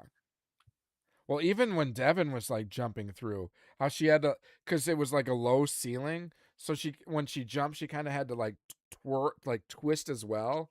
So I thought that was the the the the scene in Revenge of the Sith when Sidious like oh, I and was Maul like did that in the previous episode though yeah, too when he was yeah, he did falling to the that. ground. I was yeah, I was like, what the fuck? Is this a theme now? Well, it's very interesting. Like I've noticed. So speaking to Maul essentially using Sidious's move there. I saw Devin use Obi-Wan Kenobi's moves. Like she had his stance for a while. She used. Did you see she used the Ahsoka like kick, like where she has her sabers going Oh, forward, but she kicks yeah, back. I yeah. saw that in these episodes. So I just things like that is just like fascinating to me. How they're like pulling Th- different moves And, and everything. and I love how the show just really it just sprinkles in a little like fan like kind of like Nostalgia, fan service this a little bit. fan service nostalgia. That only like real fans would be able Like to see. us, everybody Us else is like, nerds. and then we're just like talking about it. You're like, we have no idea what you're talking It's about. like the GIF with like Leonardo DiCaprio. It's like you know. Oh yeah, yeah. What you see that? What once upon a time in Hollywood, when he goes like, well, oh yep, yep, yep. That's what I picture when Star Wars fans see something they recognize. It's Leonardo DiCaprio from that That's scene. when he's like having a beer or Yeah. whatever. And he's like, woo, woo, and he's like whistling. And he's like pointing at the TV Yeah. like, did you guys see that? You see Did that? you see that? Exactly. Um okay, I'm trying to think of that taking down the walker. That was pretty badass. And it was really cool how they kind of I, showed that I like because how. oh, Or go ahead. sorry, Go ahead. I wouldn't say Lawson was like so much for going stealth. Yeah. And Maul just Just like running at him, I just got like. this. I got this.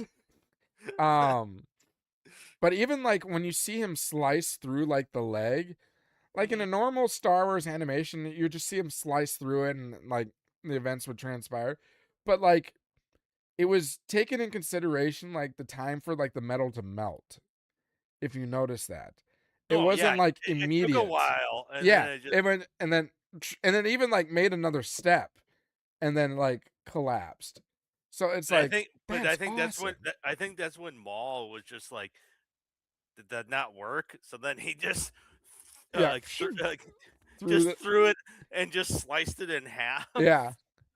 All I could think of when that happened is when Gimli in Lord of the Rings told Legolas after he took down the elephant, he's like, that only counts as one. Yeah, That's I all know I could think of when that happened. we we talked about that the last Probably with the trailer, when we saw the trailer. yeah, when we watched the trailer. It You're only like, counts as one. but I wonder how many people were in that thing. But At least two. it was weird how it just exploded though, Yeah, instead of just like slicing it in half and just. right. But who knows? They were still using old Republican gunships. Right. I'm trying to think of other things that I wanted to talk about. And I mean, there were so many good moments. So they do that. They confront the Empire. And then, oh, the scene when the Inquisitors popped up. That was that was like creepy. That was like a horror movie. There were so many moments that were like horror movie esque in this, where Were they're they they're were they they're trying to down cross the wasteland, and and they then come running it? you see Docky turn. He senses something, and then after he senses something, then Devin and Maul kind of come in tune with what he's in, and they ignite their lightsabers, and then they just appear. They're like running, like super fast, I like, know, yeah, and and they like jumped like yeah, they were like insects across each coming through a other. like a tunnel type of a thing. Yeah, It was like, oh, that's creepy. that's a good point. The first fight before they get across, Yep. but come on, the best scene is Darth Vader. Oh, Does that not feel like Dagobah? I mean, it definitely has that feeling of fog and kind of a Yeah, jungle kind of land. I mean, obviously, it go ahead. just him pulling Rook cast when she just comes running. She's like, "I'll scout ahead," and she comes back. She goes, there's someone or something. And all of a sudden she gets grabbed by the force and just and Yeah, she screams. And yeah. like you said, you thought you maybe potentially could have heard like did it sound like Something someone snaps. Something snapped. something snapped, Yeah, but you never know. Maybe she got thrown against a tree or something. Yep. a tree branch or something. And then right away you get like I don't even know how to describe like the soundtrack, but him like just slowly walking. You get the Imperial March sound, the his Imperial March song as he's Was that what? showing up. Okay, is that what it was? But But he's first, like, the first thing you know is, or you, the first indication is the breathing, and I feel like that's oh no, become a you trend. Every time Darth Vader gets revealed, it's first through the breathing, and then you're like, oh, again that Leonardo DiCaprio, you know, I don't Darth Vader's coming, and then sure as shit, he there shows he up comes, in the flesh. and he just literally toys with them. Looks so good. Like I'm not like you have two Jedi's and Darth Maul. Darth Maul, I love the look on his face, the animation Hmm. where he just looked and he just like his eyes just glue like kind of like oh fuck Yep. like Well, and he with- knows that he's not an Inquisitor. He's like, "You're not an Inquisitor. Who the fuck yeah. are you?" Like, I was gonna get to that. They were gonna start fighting, and at yeah. one point he goes like, "You're no Inquisitor," and then they start fighting, and I forget this is the quote, and apparently it was taken from I think Rebels, Okay. where Ezra and what was his master's name? Kanan. Yeah, where they fought Vader, Yeah. and at one point when they got away, Ezra said, "What is that?" Yeah. Not or no, is it Yeah. who No, what is that? I think he said. Yeah, it's not who is it because I think I texted you earlier. Thought Yeah. it was who is he? No, he said, "What was that?" Yeah. I Because think they that's think right.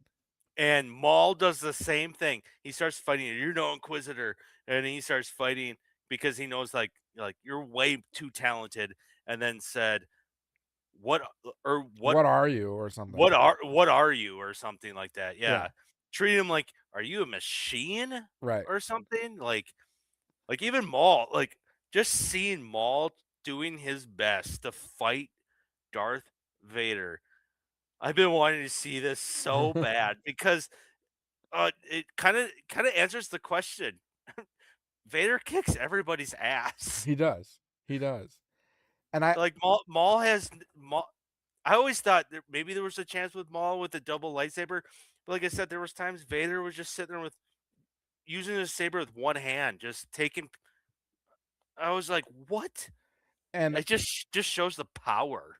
another thing I noticed, like in those fightings, every time, or if you watch the others, meaning like Daki, Devin, or Maul, the art or the animation Hmm. when they're fighting, it's very like jaggedy, quick, impulsive. But you, if you just watch Vader, it's very smooth and like Yeah, it's almost like he's not or barely even moving. You, there's no blur to him. There's blur to all the others, but there's no blur to him. He's just parrying every move so easily, like he knows what strike is coming down. There's only one time he got hit, and I think that was Daki it, that hit him. Yeah, that was Daki that hit him, right? Right before he got pissed, and then oh yeah, got him on yeah, like the shoulder or something like yeah, that. yeah, yep, yep. Towards was it Towards, towards the end of the sparring or yeah, yeah, okay? I was gonna say the other part too that was awesome is like the moment where like you have blaster fire from Two Boots and Lawson and whomever the one syndicate guy like they're all shooting. You know Vader, he literally I think he had his other hand behind and he just like boof boof boof just yeah, deflecting everything. yep. And I was like, "Oh my gosh." And then cuz I think and then at one point he took the force and just shoved literally like 8 of like what was left of their crew, Oh like yeah, 8 of them like it was nothing. just went flying. And that was early on, and then it was Yeah, after that. that was yeah, the beginning of the fight And and then then after that happened, Lawson's like, "We serve no purpose here. We might as well leave." oh yeah, he's like this is useless. Let's Yeah, get out of let's get here. out of here. So the non-force wielders fled. Yeah. That Cuz was that's kind. where That was the kind of yeah, cuz funny. that's I think that's how they got yeah, when they got separated cuz yeah, Lawson's like this is useless. Let's get out of here. I felt Lawson's character was so believable. Talk about having some like. I mean, he stands no chance in this like universe against his enemies, whether it's Maul, whether it's Vader now, where the Inquisitors, even the Galactic Empire.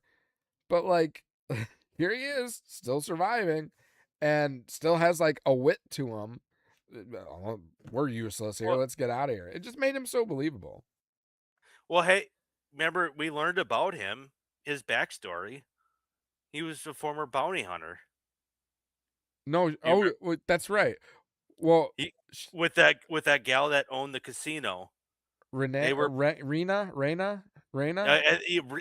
I think it's Rena. Rena. I think it's Rena. Or Rena, yeah. Yeah, But they were about like he told a story how they knew each other because they yeah, were both bounty hunters. yeah. So So there might be a love interest there. no, well, There yeah, might be adultery that took place, and maybe that's why him and his wife are no longer together. yeah. Well, Um, it sounded like it happened before he met what's her name. Like I don't know if they're yeah, I still. mean, those events took place before he got married, but it seems y- like they were still in contact. Oh yeah, yeah. That makes yeah. So my understanding is there was something there, and it's one of Oh, those for where like they allude to it, so like kids don't really catch up on that, but adults will be like, uh, okay, I understand what happened here. because the first time they interacted in the show, we were talking about that how Yeah, when he was trying to get some insight about different things about this crime syndicate and everything, and then she alluded, "It's like, what are you doing for dinner?" yeah, exactly. So it's like, oh Which yeah, that credit to you because you were the one that were like, I think there is something there, and I was like, I don't know.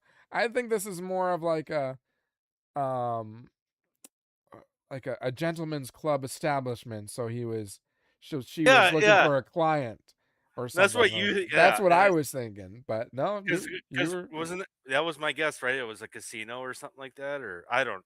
yeah, but you thought that there was some kind of history or Oh, yeah. potential Me, love interest there. So you were right.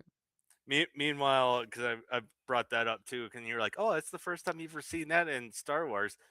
Meanwhile, he's you know, let's say getting later or whatever. um, his son's like, "Dad, are you ever gonna come home? I guess I'm ordering pizza." Because he saw the pizza Pizza boxes on boxes. on the counter. First pizza boxes of Star Wars ever, or any kind of delivery box in the shape of a pizza. Wonder Yeah, what Star yeah. Wars pizza tastes like. What if it's just like a giant case, like quesadilla? Quesadilla. Hina, eat the food. God.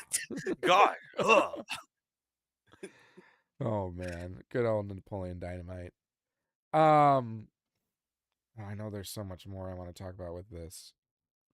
Um, Um, I'm trying to think too. There was like one thing I definitely wanted to like mention as we were progressing towards that fight, and I can't remember. But let alone like there was that moment then towards the end when Maul was force pushed. What was the master's name again? Docky. Daki, because they were fighting together against Vader, but then he force pushed him because there was a moment because I thought you heard the kind of like the ooh fa sa sa, Yeah, you know, and I think someone was breaking it down in the podcast I was watching that he was either thinking there's two paths.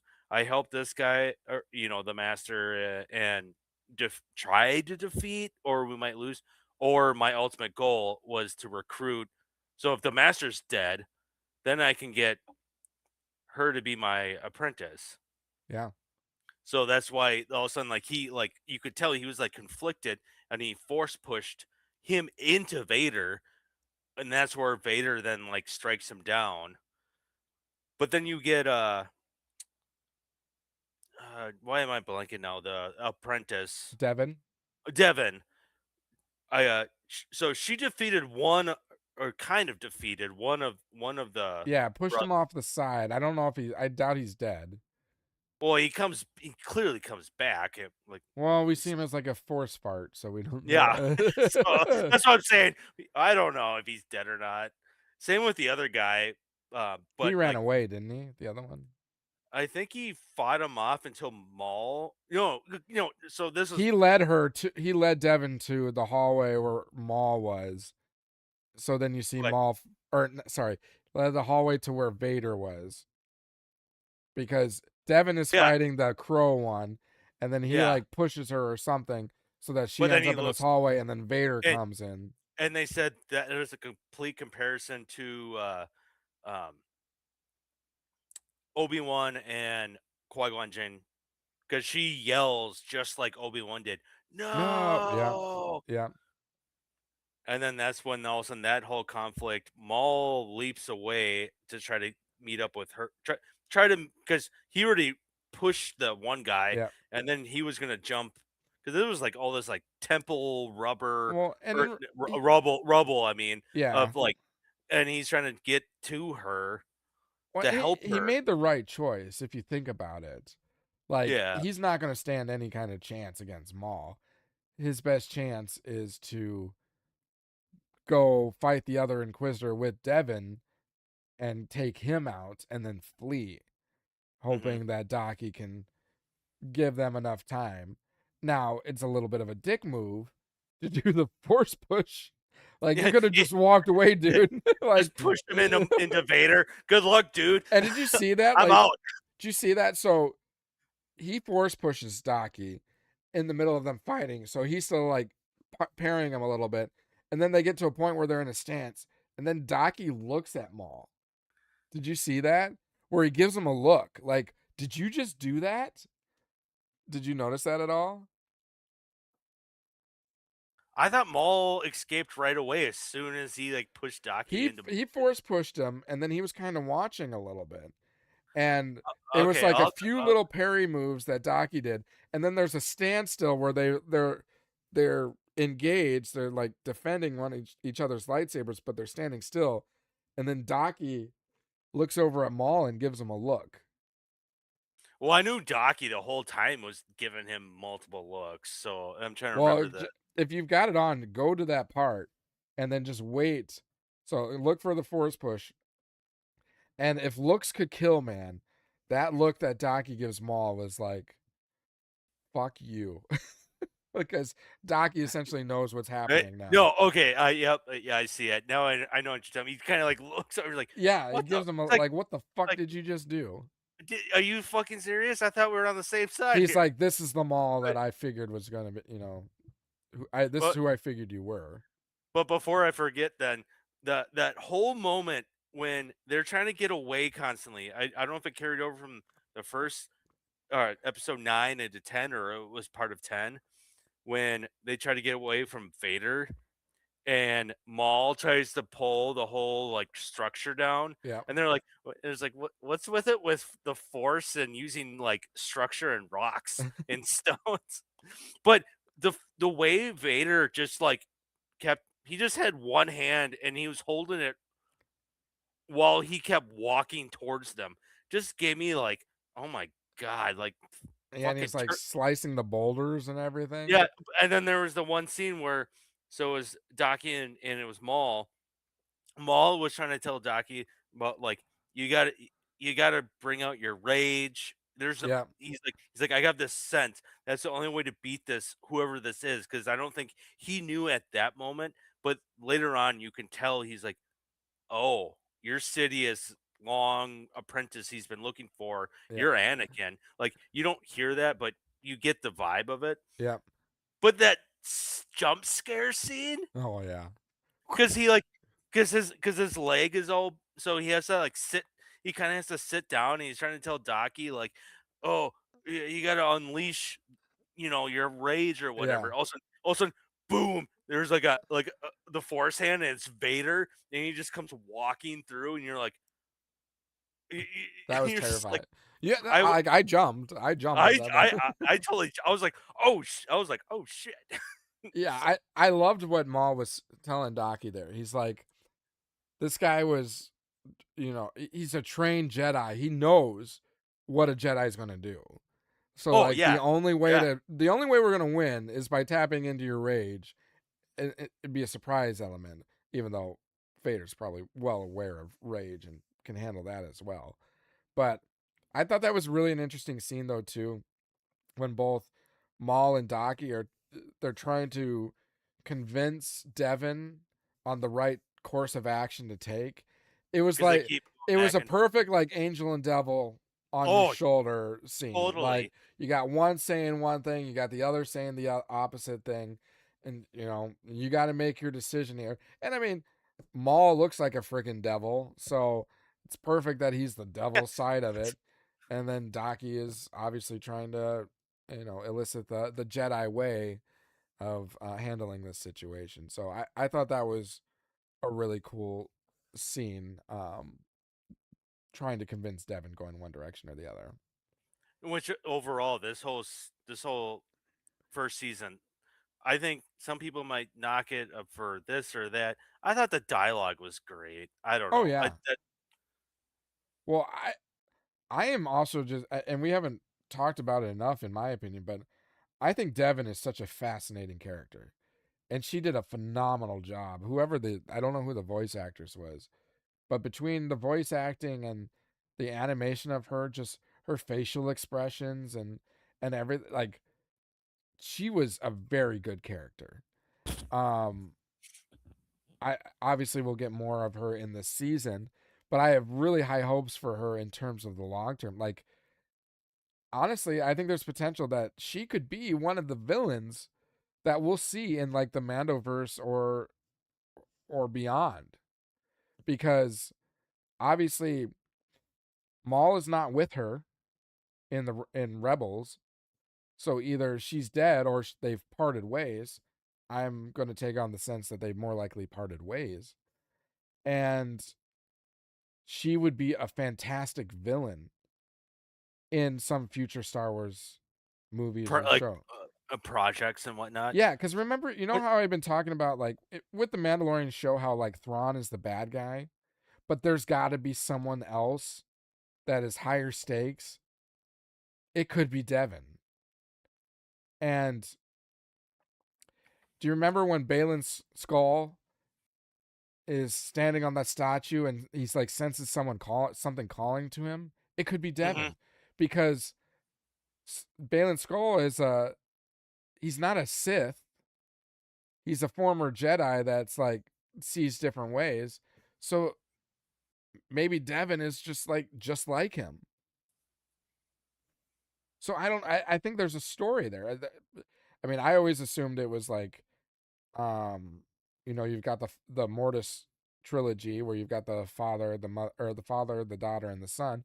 And I always figured it was probably like the son or something, but maybe it's Devin, and Mm. they are like-minded individuals potentially, because Devin isn't bad. She just doesn't necessarily agree with the way the Jedi are handling situations, because Daki kept trying to convince her, "Oh, we shouldn't steal because that's not the And we should Jedi be. way."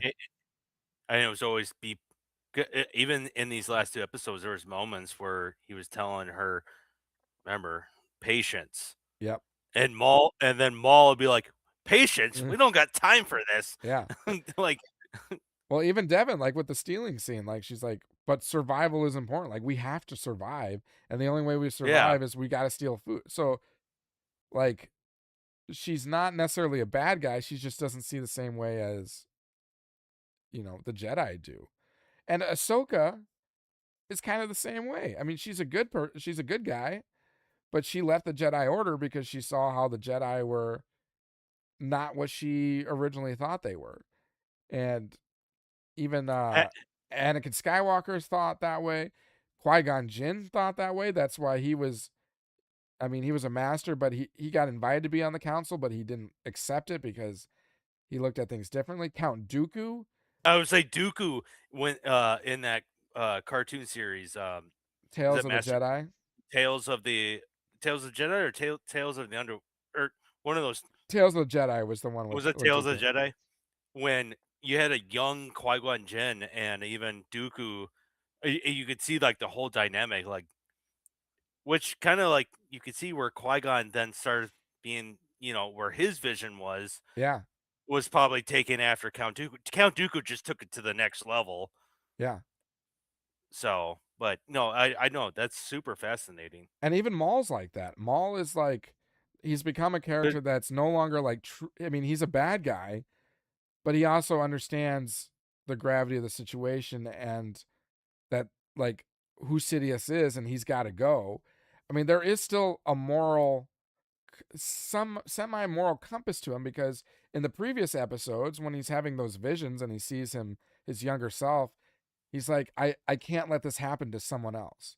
The Oh, that's the a good point. We the didn't get a shit, chance. yeah, the shit that Sidious put me through, the torture, and essentially I become who I am because of Sidious. I can't let him do this again. So like there is signs that Maul is like there's elements of a good guy to him. I mean, he's not a good guy, but he has understandings that would be more in tune with a good guy. It's like the opposite side of a coin to Ahsoka. So I think those two characters, which they kind of allude to in season 7 of Clone Wars, that they're just opposite sides of the same coin. Yep. Um, I so always I always made that phrase too. I think last time I was part of the recording for a podcast here, was that like if Maul has an agenda, mhm. and as long as you team up with like the enemy of my enemy, that phrase, the enemy of my enemy is my friend. Yep. So he'll side with you as long as you can help him, eh, you know, take out his revenge type thing. So And that's that's exactly what Docky said too about Maul, because Devin was trying to like defend Maul and said he came to my rescue like on that train. He oh jumped in yeah. to save me, and Docky said, "Did he do that eh, for you or did he Or do that for him?" good call out because that was an that now you're giving me goosebumps because that was a good that's a good call out because that was something that was said that I was just like, oh man, he's got a point. Yeah, Like so, but you're right. but I mean, Maul has his agenda, and any means necessary, he will take that course to achieve his goal. hmm And obviously, his goal here is acquiring Devin as an apprentice, but his ultimate goal is to take out Sidious. And all this just makes me wonder, um, because in Rebels, his focus is on Kenobi. So there's got to be a point where Maul is like, there's nothing I can do about Sidious. Sidious. was it He's was there way some too powerful. So my focus is going to be on Kenobi. was there a point in because how many years would that be? But I thought I was trying to watch like a recap. Was there somewhere where in Rebels or where where he gets left on a planet? Where Maul gets left on a planet? Yeah. Well, he gets left on Well, he goes to Tatooine and he's kind of Well, yeah, isolated. it was the whatever I was watching earlier when they were doing a breakdown. They said he was left somewhere for X amount of years, and that's why you don't see him until he finally gets finds his way off planet and gets to Tatooine to just seek out Obi-Wan. Well, he's when he after he gets I chopped in don't half, he gets left in the that junkyard planet where he creates his legs, and he's left there for years. but I'm talking about like the scenes leading up to him finding Obi-Wan when they have their final fight and Obi-Wan takes him down. Okay. You know, is there I don't know what show it was. Well, he shows up when we first see him in They were trying to Rebels. break it down, and I was kind of like, I don't know I haven't watched between. What was it? So there's Rebels. What else am I thinking? Post, post Clone Wars. You got Rebels, and For animation, Bad Batch. oh, is it Bad Bat? I don't. Again, I was just looking to see if you knew or not offhand, but I don't know. Well, I So know, yeah, because I'm trying to think. In Rebels, we first find him. He's at the like Sith temple where he tries to persuade Ezra to become his apprentice. And then after that, that's like the end of the season. We next see him. I don't think he's ice.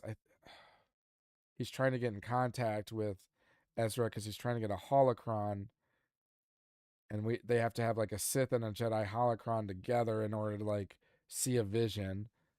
And then he goes in that vision, he sees binary suns because at that point he's looking for Kenobi. So he's like, "Tell me what I seek. Tell me where it is," which is Kenobi. So then his vision shows him Tatooine. So then he goes to Tatooine, but he's by himself and he's going through the desert like he's on his last leg because I mean it seemed like he was going to die. No water, no nothing. Um, Okay, and maybe then that's what I'm. Maybe that's that's what. probably what you're thinking is when he's stranded alone in on Tatooine in in a desert. Um, talking about that just popped a thought in my mind. Going back to Rebels and an awesome connecting point in this show, and why it was almost important it was important to have this fight between Maul and Vader in in Rebels when Maul is speaking. I think is speaking of Vader. No, yeah. What Maul knows he needs an apprentice because he can't defeat Vader alone. So it alludes to the fact that he had some kind of encounter with Vader previously. Like, why would he think that if he hadn't? Oh, So him now fighting Maul or Maul fighting Vader and losing gives him the understanding like he can't take Vader by himself. So then when Maul sees Vader in the temple, he knows Ezra he needs someone to help take him down.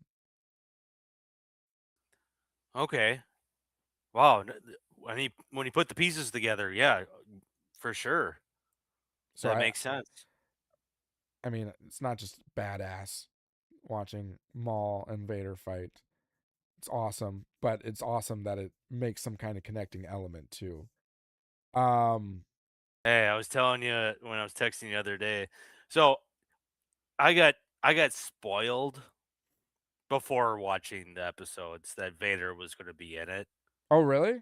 So Oh, I knew because I he. guess some people had earlier watches to it, didn't they? Yep, yep.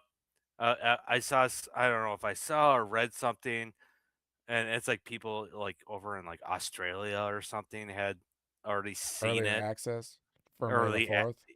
Yeah. So and that's why I text you though. I was like, oh, we're in for a real treat, and I knew you were gonna love that Darth Vader showing up, Well, and man. I And also knew that I mean, I didn't know, but I had a sense that I mean, you could go through the TikTok things that I posted. Like I felt oh it yeah. had to be oh, if I put money on it, it would be Vader. The next one would have been Sidious, meaning on the holocron or hologram who he was talking to. So it had to be Vader that was showing up.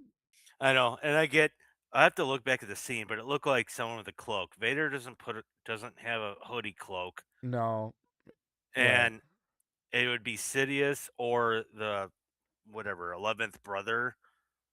It to me only made sense it was him because he literally showed up the next episode. Yeah, but the I 11th but I brother, Marok is above him in the order. He wouldn't bow down or call the 11th brother Lord. but there was moments in some of the episodes where it seemed like the first brother kept looking at him like for approval. So it is the first. It's like, yeah, you're the first, but 11th, I he's pretty. I you get what I'm saying? I don't. I get what you're saying. I think it was Vader on the Who's it? hologram. I think they wanted people to be wondering who it was. And Oh, I think they figured people would know it's going to be either Sidious or Vader, so they're going to want to try and make you think one thing and it's going to be someone else. So they made it seem like it was potentially the Emperor that they were talking to, but just the details, it wouldn't make sense that it would be the Emperor again because the Emperor only really deals with Vader and Tarkin. I don't think it would have been the 11th brother because he's under Marok or the first brother. The first, yeah. And I mean, Marok wouldn't be calling the 11th brother Lord or bowing down to him. That's a good point when he said, pretty much like Vader's famous quote, like "What's my bidding, my lord, or Yeah. my master, or whatever." Yep. There was also an outside Uh, uh, chance that it could have been the Grand Inquisitor that they were talking to, but I don't think they would have been calling him Lord either. So because the but Inquisitors only take orders from the Grand Inquisitor or Vader. yeah, again, I'll have to take another look at like what the animation, but the way you would know it was Vader. He's got this helmet. To me, it looked like it was someone with a hoodie, with like their cloaks that they wear. That's what it looked like in the hologram, but I don't know. It's so tricky when you see it from behind and very tight angle, and Yeah. Because you're I like, was thinking maybe it's just like the shoulder or arm that he's showing, which he has a cape. So then then it could be it Vader. looks like a cloak, but it's just his cape. Okay, And his head, his helmet, if from the right angle, it's like it could look like if you're looking like from behind, it could be look like a or look like a cloak. So, um, but I am 99.99999% sure that was Vader on the Vader. hologram. I also like to bring up the another scene when they get away from that like acid pit area, Yep, and the Inquisitors can't. Oh, because all of a sudden that whatever device floater just the like, shift.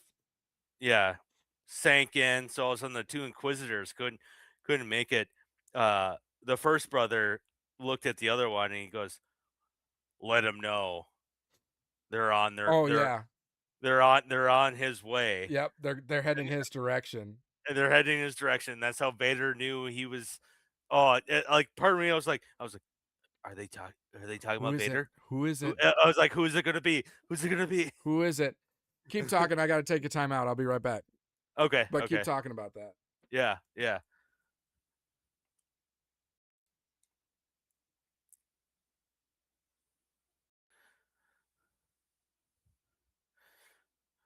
But yeah, and then on top of that, when we get past like the whole fight scene with Vader and everything, we're like going back and forth. Thought that was pretty cool that you had two boots go run over, and he's on the Gatling gun shooting down the stormtrooper transports. Um, but yeah, we'll see what ends up happening, I guess, with Lawson. Um,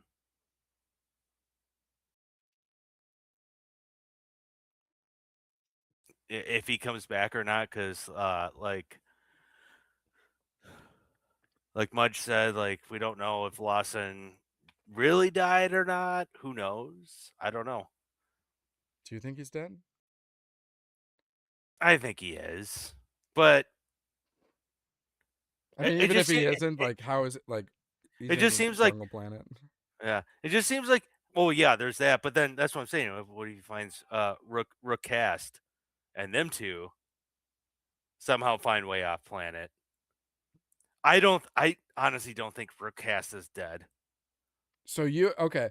So you would be on the side of if you were putting money on a bet, you're more likely to put that bet on Rook being alive over Lawson. Yeah, Okay. And I but would I put think I would put more money on Lawson being alive than Rook. I think they I both have their they obviously have their both have the chances to still be alive for sure. I I think that if I were to put a bet, both are alive. Yeah, that's fair.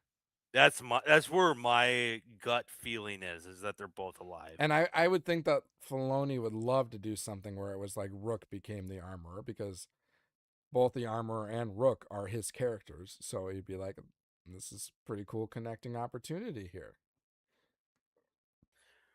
And then I don't know if did I say this before? There was so we were continuing on towards the end of this whole like sequence of fighting with when Vader then starts fighting um uh Maul, Daki. Devin. Devin, because or was it with the Inquisitor? I can't remember. But at one point when she loses her lightsaber and it goes Mm-hmm. flying off the cliff, and Maul, yeah, because Maul got away from Vader, Yep. jumped over, but Maul can split his lightsaber. Yep. He's just standing in the shadows, just watching her fight, Yep. and he wants her to like release her rage. Yep. And then out of nowhere, he just kind of shows up in like the distance. Well, the other Inquisitor, the 11th brother, doesn't see. He just holds his lightsaber and goes, like, take it. And she force pulls it. Yep. And just goes ham Yep. on this guy. Well, Symbolic with Maul, a red lightsaber too. yes. Oh, I mean, this part is it's so good because he's got his double, but each of them only have the single. But how they just go back and forth. Oh, it was great. And then whenever uh, Crimson Dawn guys finally show up to pick them up. Dryden Voss. Yep. Yep, yep. Did, did you The, notice? Oh, you'll probably, if you've got it on, you'll probably see it soon. So yeah. you know how you talked about that Maul kind of opened up for his saber to be taken, and she took it. Hmm. Do you notice like the last scene of that episode? You see Maul like looking to take the saber, and then she grips it, like, no, you're not taking it, and then she's like, I'm ready. Hmm. Because you can see it's Goosebumps. it's subtle, Goosebumps. but you can see Maul's hand like reaching for it, and then she recoils it. And I like that's one of those subtle details that you gotta kind of look for. And I'm like, oh, it's like revisiting the scene where he gave it to her and she openly took it, and now she's not giving it back. So I thought that was pretty cool. But Maul kind of giving this kind of like, your mentor, kind of like, okay. Well, he kind of smiled. He's like, Yeah, things yeah, are yeah. pieces are falling into place right now. This is how I wanted it to transpire. Like this, it's Uh, just so great. Like again, going yeah, back to, even though like uh, we were yeah, able to predict these, but I think the thing is, like, when people are trying to figure out or predict things that happen, they're usually thinking of things that make sense. So then if those things happen, then it makes sense. So the fact that we figured some of these things out means that the story made sense, that it would transpire this way. And also, I feel like, not just in this show, but Star Wars in general has a way of giving subtle indications about what's going to happen. Like, it gives hmm away the endings before, it even happens. Um, and then it's just about the story that fills in the pieces between. But so it's kind of, that's half the fun of Star Wars, is trying to figure out the things that are going to happen. that's what happened. Sorry. I was listening, but I was kind of multitasking. Yeah, That's what happened. So Devin hit the one Inquisitor, and he went running down the stairs like a little bitch. yeah, And who comes out of the corner out of nowhere? Vader. Vader. And Devin's just sitting there. All of a sudden, because it reminded me of the scene, because he like hit her and she fell down and she's trying to block, and he's just sitting there like batting down on her. Made me think of the scene in Return of the Jedi. Remember when Luke Oh yeah, batting down is on Vader. just batting until he chopped his hand, like his arm off or whatever? Yeah. I was like, and I think it makes the similar music a little bit, or Okay. the soundtrack, I think.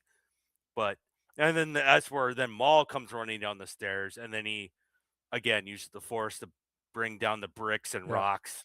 Yep. And Vader's just like, God damn it, enough of these damn rocks. But Rocks are just big sand. they're like, rocks are made for the force, I guess. Well, no, remember Vader or Anakin hates sand, and Oh yeah, yeah, I hate sand. It, rocks it's are just big pieces of sand. Of it's so course, and coarse. it gets everywhere. It gets everywhere. I saw that episode today. You watch that? Well, I Oh, was that's right. You said you had it in the out on the background. background. I was going Just through all the the 9 movies essentially. Um, all right. Of the 9, I don't know. Is there any more about Maul you want to talk? I would say that, and I was gonna say before we end the night, I want to. I'm not gonna. I don't know my ranking, but what is like 1 through 9? So I don't know anything more about Maul. oh, I could talk. We'll probably have I to. know. I We'll have know. to have another episode because I'm probably gonna I watch this seriously, show again, and we'll have like seriously. a recap of the whole show. Talk because it's so great, and it makes me feel so good about. I mean, Star Wars content finally. I won't say that Star Wars is back because I think you need consistency in order to say it's back. But Yeah, this. I mean, with Andor, and then and and this, we're taking steps in the right direction, for for sure, sure. for sure. And who do we got to thank? Filoni. Filoni. Well, but Filoni didn't really have involvement with Andor, but Tony Gilroy has Oh between yeah, Gilroy. with Yeah, Rogue was One. He did Rogue One, and then he did both seasons of Andor. All three of those things were fantastic. as long as it Um, wasn't Kathleen Kennedy. but I mean, you got to give credit to Kathleen Kennedy because if we give her the crap for all the bad stuff, we have to give her credit for the good stuff that came during her time as well. Um, because she had just as much involvement with Andor and Rogue One as she did with Acolyte and all the others, because she's just the head person. Yeah, yeah. Good point. Yeah, good point. Um, so I think we have to look more towards the creators. I think what's promising is Dave Filoni's had hits. He's had hits with Clone Wars, Rebels, um, Maul show. Um, I think the only kind of 50-50 is the Ahsoka show. He had the Mandalorian, but he had season 3. But I think overall, Filoni, if he's in charge now, like I feel confident in the direction we're going. Um, so yeah, in talking more with Maul, I'm sure I'll think of more stuff, and we can have further conversations on that next week. As far as Unless the Timberwolves are playing or Wild are playing on Monday or whatever. well, we won't be pigeonholed to like Monday evenings though either. So we'll have more flexibility on when we can actually record again, because we wanted to bring to all you listeners out there as fresh as possible for watching episodes and then talking about it. Um, but I'm gonna be sad that we won't have anything now until we'll have the Mandalorian and Grogu movie. I feel like there'll be plenty of content that I don't know. There's things I want to talk about. I want to talk about Star Killer, but we can wait Sure. till next start. Wait till next week. Um, your thoughts, my thoughts. I don't know. Well, and then we'll have Spaceballs. We'll have that Oh yeah, coming. oh yeah, oh yeah. But That's always something that could be a filler if we're having like, yeah, you know, well, isn't not the new not. space? Uh, didn't they I tie? don't when is that coming out? I'm gonna Well, and there was something with the title, like it's Spaceballs, and then the like subtitle is the newer one or something like that. Did you see that? Spaceballs, the new one. Yeah, that's the name of it, right? Yeah, the new one. Oh gosh. Vader's coming through your wall behind you. Seriously, I was like, "What the hell?" No, I got a good laugh at that. Like, because it's usually like Star Wars, A New Hope, Star Wars, Empire Strikes Back. Well, now you have Spaceballs, and then you have Spaceballs, the new one. It's not And did till you 20. see Mel Brooks is in it? He reprised Yogurt. Isn't he dead? No, I thought he's still alive, isn't he? So it looks like 2027. Yeah, he's alive. 99 years old. Yeah, and he's reprising the role of Yogurt. As yogurt. I saw that. I'm like, dang, Yeah, April of 2027. So that's not till next year. And it yeah. sounds like Ahsoka got pushed back to next year too. But I think that's going to be like, I think it originally planned for like December, but now it's probably going to be like early 2027. So So hopefully like January, February, yeah, March, whatever. so that they have the finale probably on May 4th again. Oh, yeah. Something like that. Um, God, Mel Brooks played multiple people in that. He was he was he was the president, remember? yeah, He was also the president Scroob. but he's only doing yogurt, right? It In says the here new one. it says he's doing that and the president. Oh, never mind then. Spaceballs, the new one. Oh, that's hilarious. Genius. Um, Is he the well, yeah, writer? he producer, writer. Yep, producer. Not the writer though, but he's the producer. So usually a lot of producers kind of say what goes and what doesn't go. Well, it was his idea, right? Because he's got a whole line of different comedies that he does. Oh yeah, for sure. Yeah, Uh, but Spaceball said that'd be fun to do like a breakdown of the first movie. yeah, I mean, Oh, we got time. It looks like not till 2027 is the second yeah, one. I think I mean, we'll bring Spaceballs onto this show, the new one, and before we do that, we'll have to do a little watching of the original one, and we can have a episode dedicated to that one. And I think next, And some episodes of the Family Guy Star Wars. oh, those are so good, so Hey, good. that's a perfectly good couch. I'm taking it. God, I keep watching every time I'm on Disney Plus when they does a commercial. It shows that part where he's like, "It's a perfectly good couch. Why did someone throw this away?" And then it shows them trying to run it up up the Millennium Falcon, and it can't fit. Yep, so good. Like Seth MacFarlane? Where do you Creative come up? genius. Where do you come up with this? And going back to Spaceballs, didn't Rick Moranis come out of retirement to do this movie? Yes, yes, yes. Facts. Yep. Because Because he he's hasn't gonna, done anything in a long ass time. and that's all. You know why, right? Because his wife passed away, and um, Rick he's like, Moranis' wife passed away. um, how many years ago, and said, I got dad duties. Like I can't act and Sure, be a be a be a dad. dad and be a dad. Like he's like That's I'm admirable. he's like I'm on like retiring, and he must have had enough money to invest and whatnot. When his But children are older now, I'm sure, and probably have their y- own lives. And yep, exactly. So I can't remember if he came back for one of the latest Ghostbusters, like a cameo. I can't remember, but for sure, I I can't know remember like either. I know for sure though he retired when his wife passed away.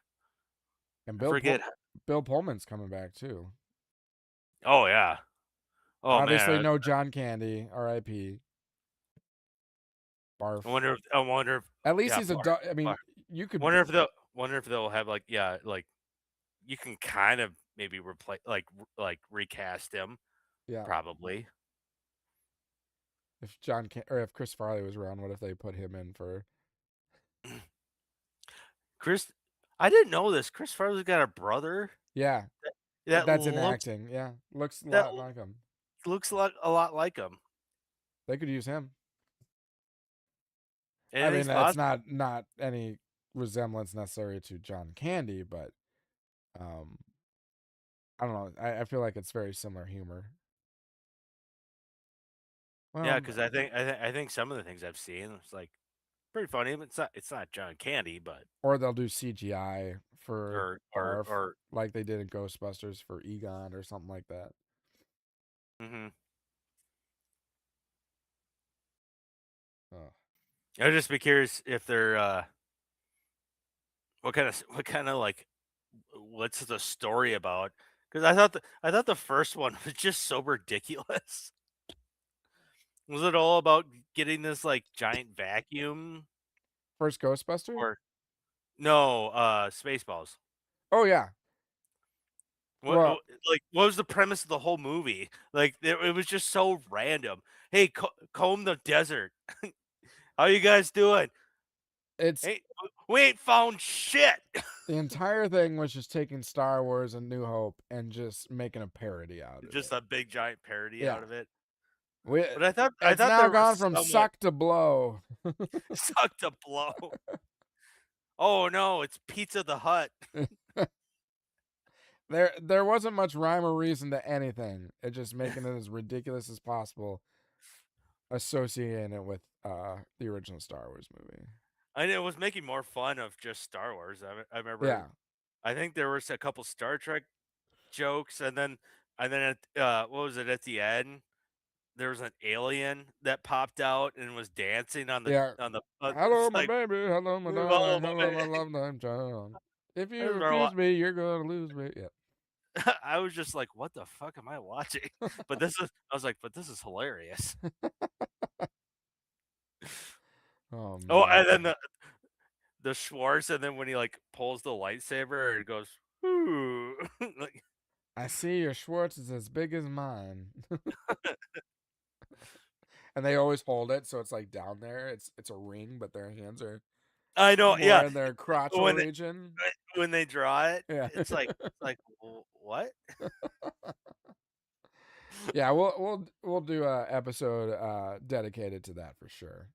Yeah, I would say find it whenever if there's downtime between content to talk about, that'd be fun to talk. I think I joked with, Peterson, I think he Jump consider on for join that one. might consider That'd be he's like fun. so, That'd be I fun. don't know. I don't know. The only other thing I just thought of that worth mentioning. Did you notice that they never had for Maul episode or chapter 10, they never had the title revealed for it? It was always just listed so each chapter has its own name. Chapter 1 is The Dark Revenge, chapter 2 Sinister Schemes, chapter 9 Strange Allies. So number 10 was always Did listed you as just finale. But then when they showed the episode, it's called The Dark Lord. But if you go into Disney Plus, it still calls it finale because they don't want to spoil it for anyone. for me, it says 10 dot episode 10. That's all it Oh, says. really? Mine it says finale I know I don't know if there's something wrong, but yeah, it just says episode 10. That's interesting. Why?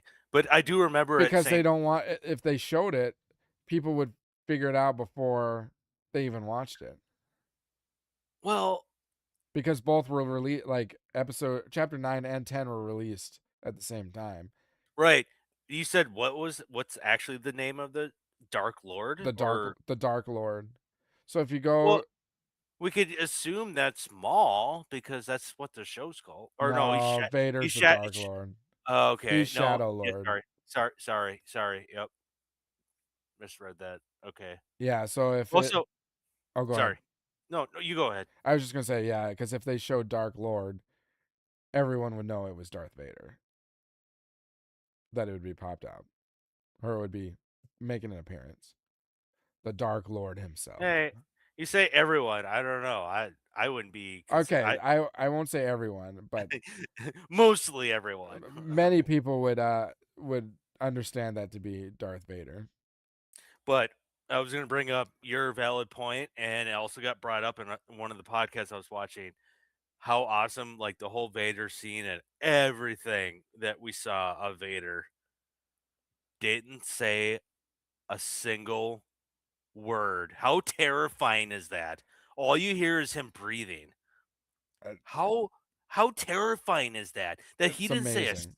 didn't say a single word, and it was his body language. Mhm. And, like, even when, like, all of a sudden he would look at you, and all of a sudden he turns around and he's like, "I know you're over here," and he stops you with the force, and then he's blocking you with his lights, like, his body language and everything was just like, "This is menacing." Yeah. He didn't need Like, to say anything. It was I know. absolutely amazing.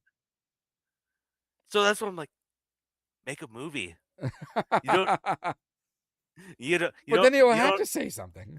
no, you don't we don't need you. Like, rest in peace, James Earl Jones, but we don't need you. Well, but James Earl Jones signed over the rights to his voice to, I think, to To Disney for like he did. CGI, yeah, for CGI or AI or whatever, so that they can reuse his voice for. I mean, Well, and then I imagine his family gets all like the proceeds from it, and the everything. proceeds, royalty, all that. Yeah. So Well, because I mean, you have to figure if you're James Earl Jones, if you're Darth, Star Wars is going to use Darth Vader, whether it's games, movies, shows, audiobook, what you name it. That voice is going to be used a lot in the future. So he's probably like, hey, might as well bring in some revenue for my family after I'm gone. So it just tells you that there's going to be plenty of Darth Vader stuff coming. but it's just more of like an exclamation point to that scene Yeah. where like they fought for a while and Maul is like at one point had him like at a cross and he goes, "What are you?" Yeah. Because he's not talking. Yeah. Well, All you hear is his breathing. well, it's awesome because it just gives the feeling that Vader thinks like you're not even worthy of me talking to you. You're so below me. You're so Oh petty. yeah. Like Yeah. I'm not gonna answer your questions. I don't care who you are. You can care about who I am all you want. I'm just gonna get I'm rid just of you. I'm gonna kill you. I'm just here to get rid of you. Yeah, Yeah, that's exactly. exactly what you said. Yeah, Yeah, I'm just here to get rid of you, so I can go back to my back to tank. yeah, Is that what you call? yeah. Yeah. It's like I had to fly all the way over here to take care of you because my Inquisitors couldn't do it. Like I don't got time to talk to you. I'm just gonna be done with you and get back to whatever I was doing, sucking off Lord Sidious or whatnot. But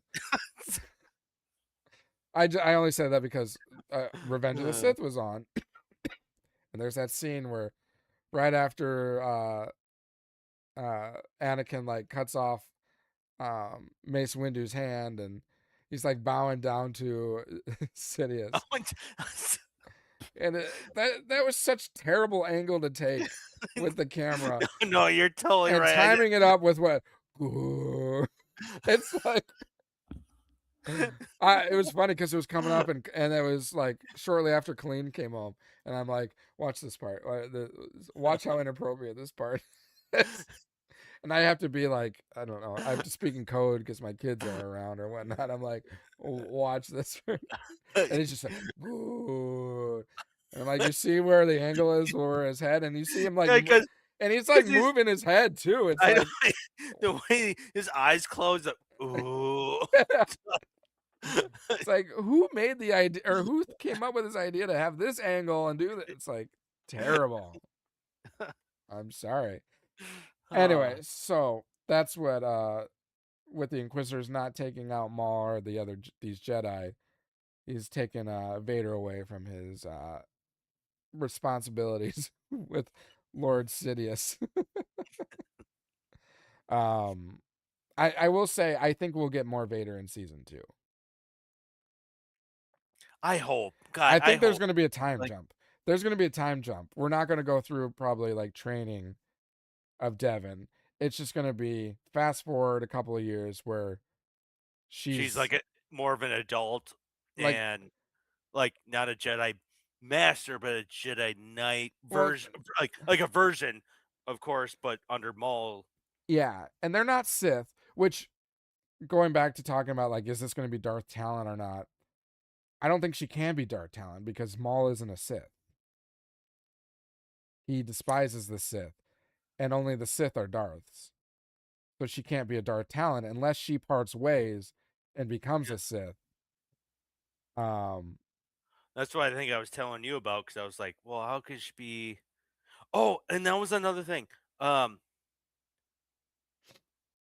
there was something someone was breaking down about the Talon and how she could be Darth Talon.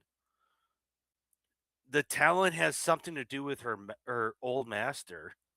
well, Her master, I made the comment about or the was it you that told me that then? his, the Or ma- I can't. so Daki's hands are talons, Yeah, that's what it was. That's what it was. Yes. and like Okay. I don't Sorry. think that's coincidence that Yes, that's not coincidence. That's why I But think she it could just be like paying homage to it a little bit.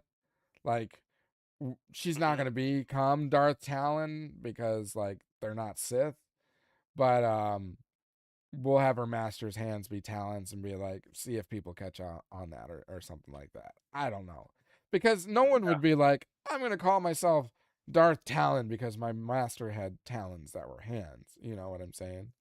So I think it's just more of like a Easter egg type of a thing, fan service, but probably will not have meaning. But it does Hey, because it's her it's character's inspired by Darth Talon nonetheless, because Darth Talon was the apprentice to Maul, and Devin is becoming apprentice to Maul. So but you know how much it meant to her when her master fell, yeah, when she yells, "No," just like Obi-Wan did. yeah, The it looks like she's on the road to vengeance, yeah. She like wants like revenge. like Maul. Yep. And that So and it's funny because oh, sorry, go ahead. I was just gonna say I think she still will hold on to certain Jedi values, Yeah. but Yep. I think over time that dark side will consume her. Um, because I mean, fear leads to hate, hate, or what? Fear leads to hate, hate leads to Anger, anger, anger leads to suffering, or fear suffering, leads to anger, anger leads to hate, hate leads to suffering. and um suffering leads to the and dark side. the show, like, a lot of allusions to like a horror and fear and everything, and then anger. She was get You see her get angry many times in fighting the Inquisitors or fighting Maul or fighting Darth Vader, like just her Fighting, facial uh, expressions, like even her grunts and whatnot. fighting the cops. Yeah, fighting the cops. So I think now we've crossed that anger, and I think now it's developing into hate. It's going to be hate in Vader for killing her master, and then that's going to cause her to suffer and fall to the dark side. But But we I shall think see. yeah, we'll see. Yeah, I just find that interesting dynamic though. Like you said, there's going to be kind of like this middle ground though, still between how where Maul is now Yep, and with Devin. She wants revenge, probably for the death of her master. yep. Who's that against?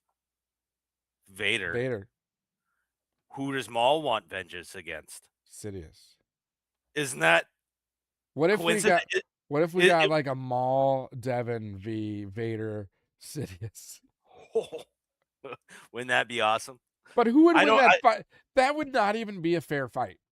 Like, there's no chance Devin and Maul would win that fight.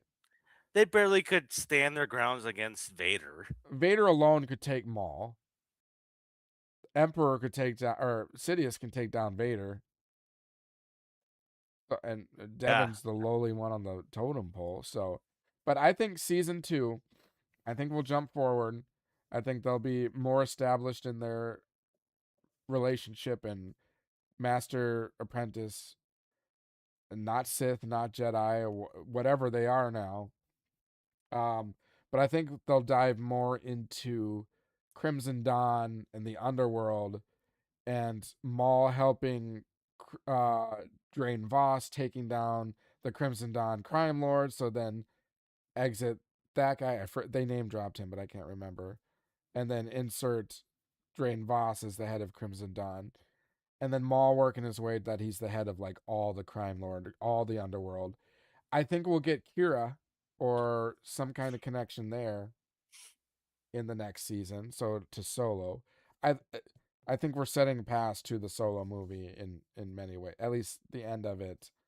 Um, but Oh, that'd be great if they can get into the like, like you said, segue somehow towards where Solo ended, and then just expand a little bit more. yeah, You're well, not gonna make. I don't. You're not gonna make any more live action movies. Well, why not just continue the That cartoon I think that's series? what this is gonna do, and I think Maul realizes like he can't defeat Vader. Um, he can't defeat Sidious. He's got to train this apprentice, so it's got to be in the shadows still. And if you do it amongst the shadows of like the crime lords, and if you're in charge of like all the crime lords, that's that much more protection you have. So, I mean, his gang Yeah. is gone. He needs a bigger army or bigger support system, and I think that's where you're going to get all the crime lord stuff. And um, yeah, so Yeah, yep, I can totally see what you're saying. Totally, and then totally could. Vader and Sidious potentially, well, Vader likely, Sidious maybe will play a part into that because Vader's going to continue to hunt down Maul and the Jedi along with the Inquisitors. So, and I think we'll get Marok again, and we'll get that tying between Marok and Morgan Elsbeth, which will lead into Were they in like Filoni's Ahsoka show and I everything. want to So, say, yeah, yeah, with Ahsoka and yeah, how and we see that. I don't know if you've heard, but there are also rumblings that Disney wants to bring back Maul and not have him die at the hands of Kenobi. I hope they don't do that. I So it doesn't get cut in half and down the shaft. No, he There, does, meaning when in Rebels. So oh, older like Kenobi strikes down Maul, which kills the Maul. their final fight together. Yeah, You're talking about that? there's Yeah, speculation that they might what's the term when they like make redo it something? like uncanon. Retro um Okay, retroact that so that he didn't end up dying in that scene.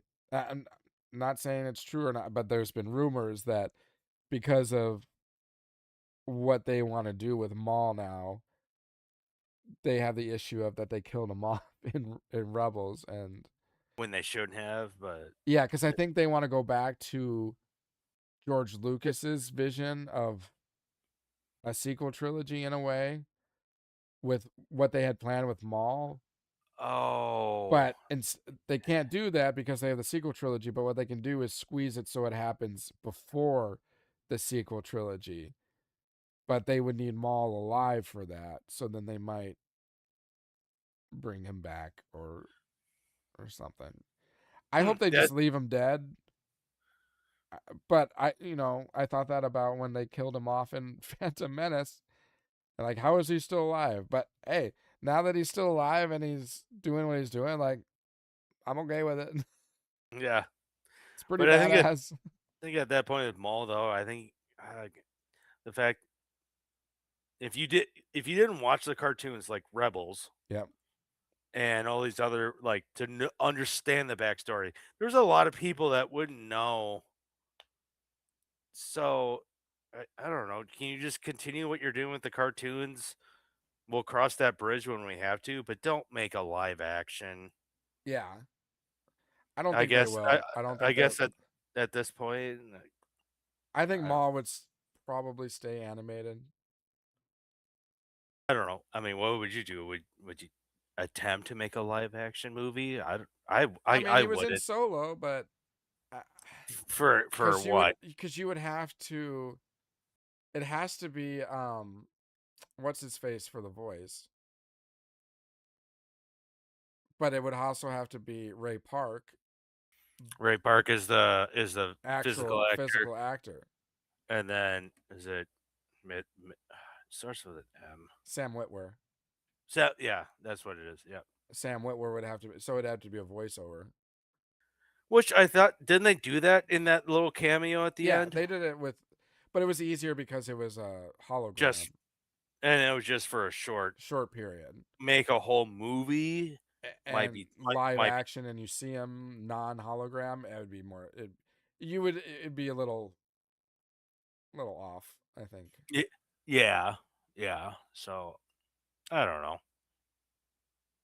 But I have to give Sam Witwer praise. I mean, with everything that's happened now, He has to be up there with one of the best Star Wars actors in the whole franchise, Like voice wise. or general, and Yeah. like how dynamic he is, and how skilled he is with his Well, even dialogue and script reading. and like how menacing his voice can be, but how like it's hard to Outside of explain. Vader, whose voice fits their character better than Maul?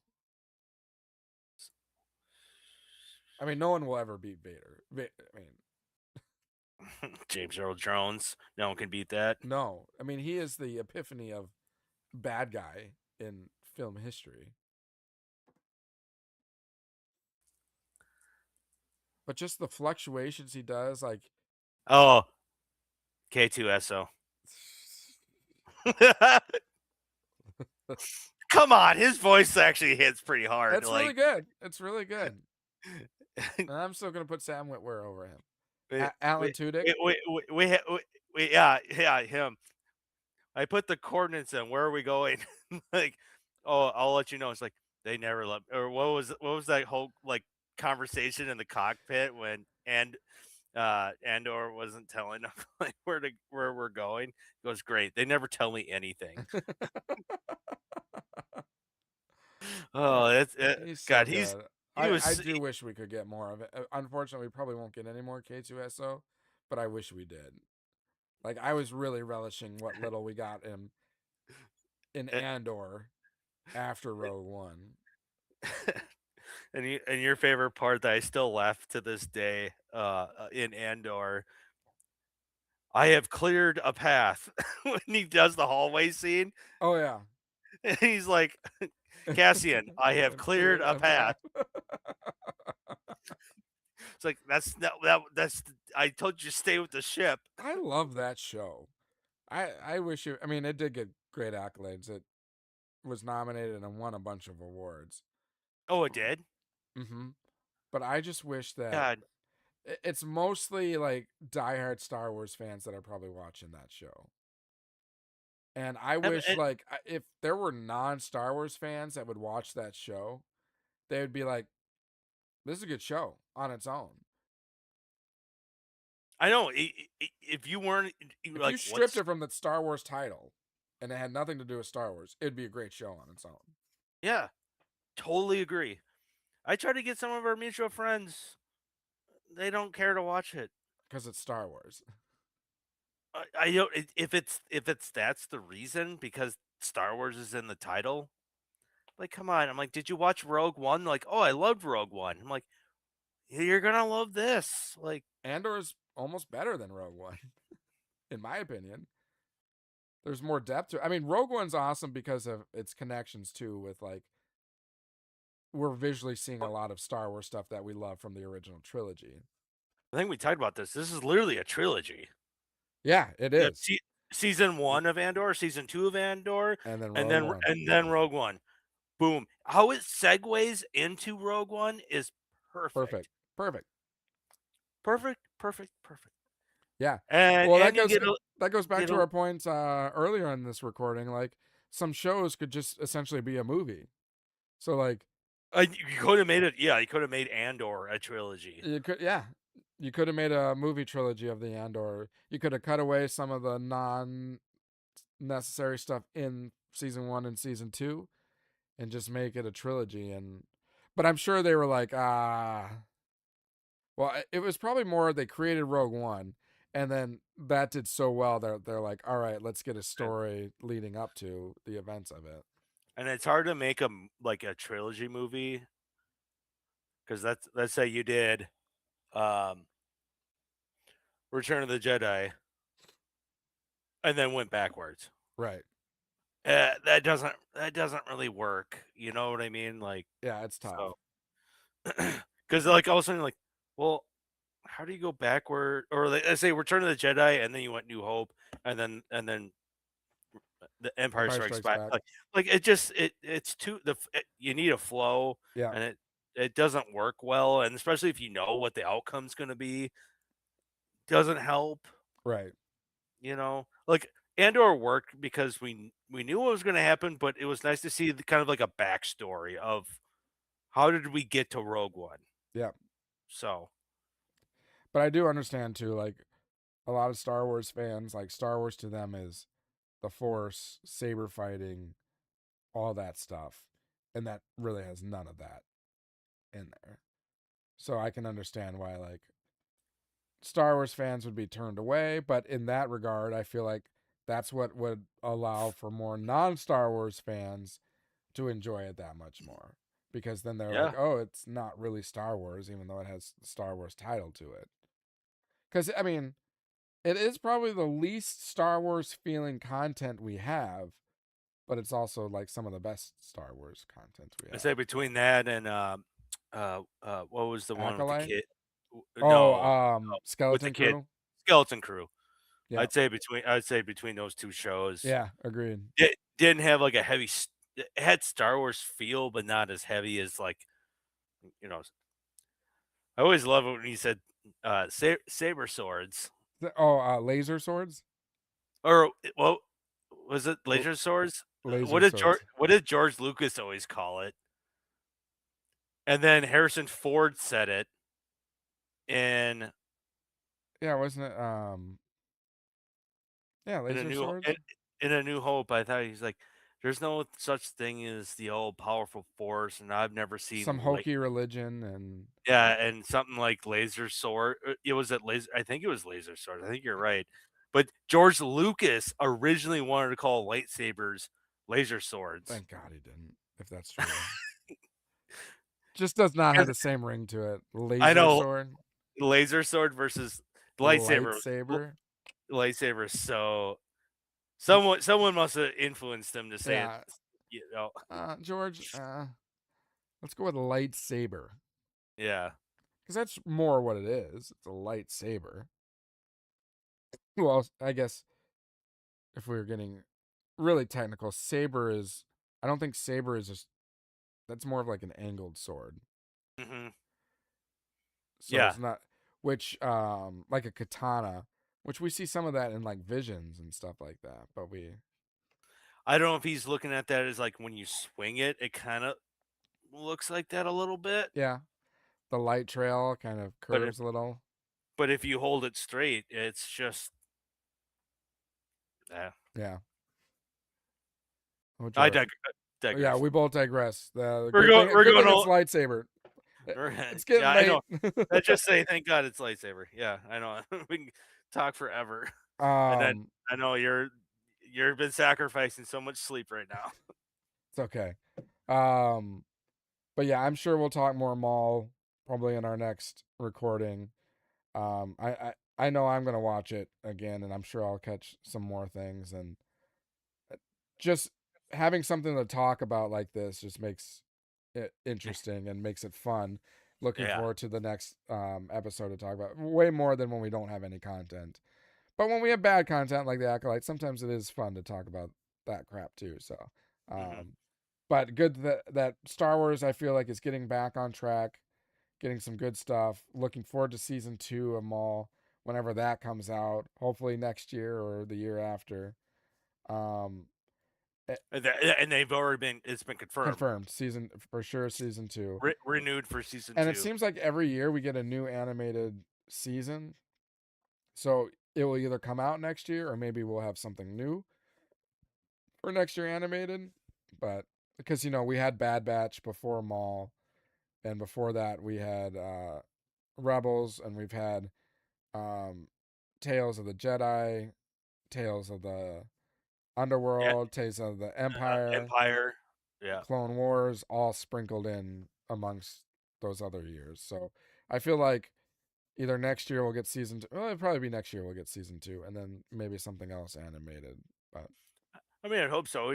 10 episodes, which is everyone.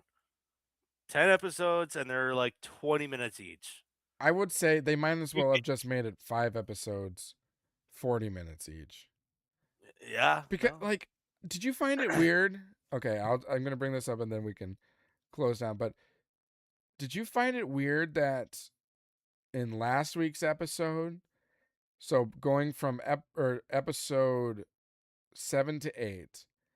They re-showed the end of season or the end of episode 7 at the beginning of episode 8. Yeah, and it took up like another couple, like how many minutes, and you're Yeah, like, oh, I we're already like seen. people are most likely going to watch them subsequently. So Well, why are you re-showing me that same scene? on the cherry on the top, I don't know if you hit the skip button when they do like last time Yeah. on, like a recap. Yeah. They were showing that, and then and then it cuts to the actual episode then, and they're like almost practically almost re-shown. There's fighting Maul. So Mhm. So they could do a little better than that, but then part of me is like, okay, so this 20, let's say 25 minutes is more like now, let's say take 5 minutes off mm, for post credit, yeah.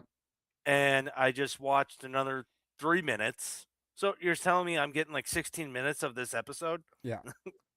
That would be my frustration, and it's been like that with all of Disney's like shows I've Shows. watched. Like it, they like cut you short. It's the same thing with when I've been watching the new Daredevil Born Again. Sure. There's moments where they're doing this like whole recap, but then they do this whole like the first 10 minutes of the episode is them kind of, Recapping. but it's like it's new scenes, Right. but they're recapping, Like and it's like reminding everyone how they got there. I was like, well, why did I watch the recap? Like what happened last week on this episode? And I was like, Yeah. what? Why? And so you're like, "Ugh, why am I paying for You're content wasting that my time. I know seriously, it's like I could fast forward here. Like what the hell? But I don't know. I digress. Yeah. I just wish that they would be like with the Maul episodes instead of instead of 10 episodes releasing 2 at a time, just say 5 episodes and make them and just combine them. I think you should. That would make more sense to me. All But right. that why they do that is like week by week, word of mouth. Then you get people that are like we're telling other people, and then they're like, "Oh, I don't have Disney Plus," and then they end up getting Disney Plus because they want to watch it. So Well, and it doubles their engagement. It's you're clicking into 2 episodes instead of 1, which true. all counts towards metrics. Oh, which is Yep. did you hear Acolyte had a surge of viewership as Maul or during the Maul showtime? Do you know why? Real? Do you know why? Why? Why? I think I might have heard this. Why? Because the Acolyte was defaulting as the next autoplay after the Maul episodes.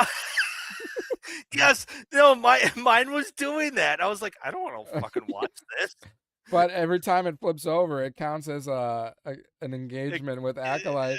So it's then I don't know if it was Disney or someone was like sending out the message, "Oh, Acolyte's coming, it's getting interest," and it's everyone getting was like, interest "No, renewed. it's just because it's what followed the Maul show of default."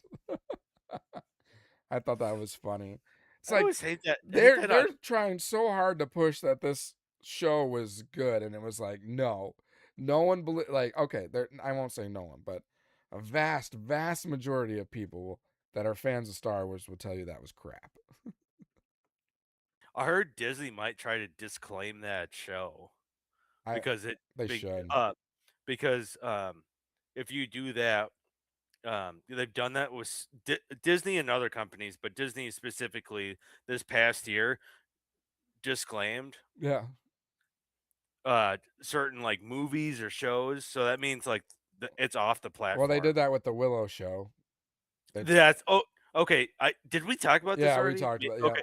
Okay, okay. I'm not gonna dive into it, but No, but I just find that I I hope they just would find do that that with the Acolyte. I just find that interesting and just tax write off. Like what? Yep. And you're gonna do that with acolytes? Well, it's like Well, it costs a lot of money to do Acolyte too. So maybe yeah, they want it as a tax write off to yeah. You never disclaim know. it. So if you disclaim it, that means it's not canon, Yeah, it'd I be like guess. Legends or expanded universe content, kind of like what Visions is. Oh yeah, it's like let's Because pretend that Visions never. isn't. You could leave it up and just be like, "All right, this is not canon." I think that's what they should do. So people I, who I like it can still watch it, and it can be a part of their headcanon for Star Wars, but because the lore just doesn't match up with things of the past, it really doesn't make sense for it to exist from a Star Wars point of view. But we'll let bygones be bygones. Oh, I totally forgot. When we were talking about Vader, I was going to zip up my sweatshirt because it's Vader. I was wondering. I was But like, I "Are you added wearing it. your?" I was wearing your Vader sweater. Yep. And I don't know if you can see, but the little pins are lightsaber hilts. And the string is red, so it's like a red lightsaber.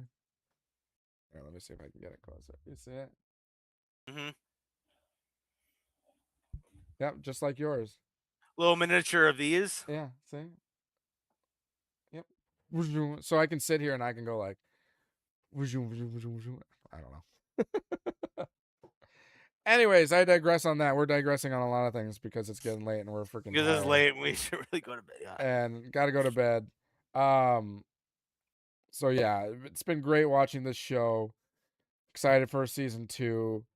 And just happy to see Star Wars getting some wins or getting knocks in the win column with Andor and Maul Shadow Lord. So Grogu, Mandalorian Grogu What? coming up.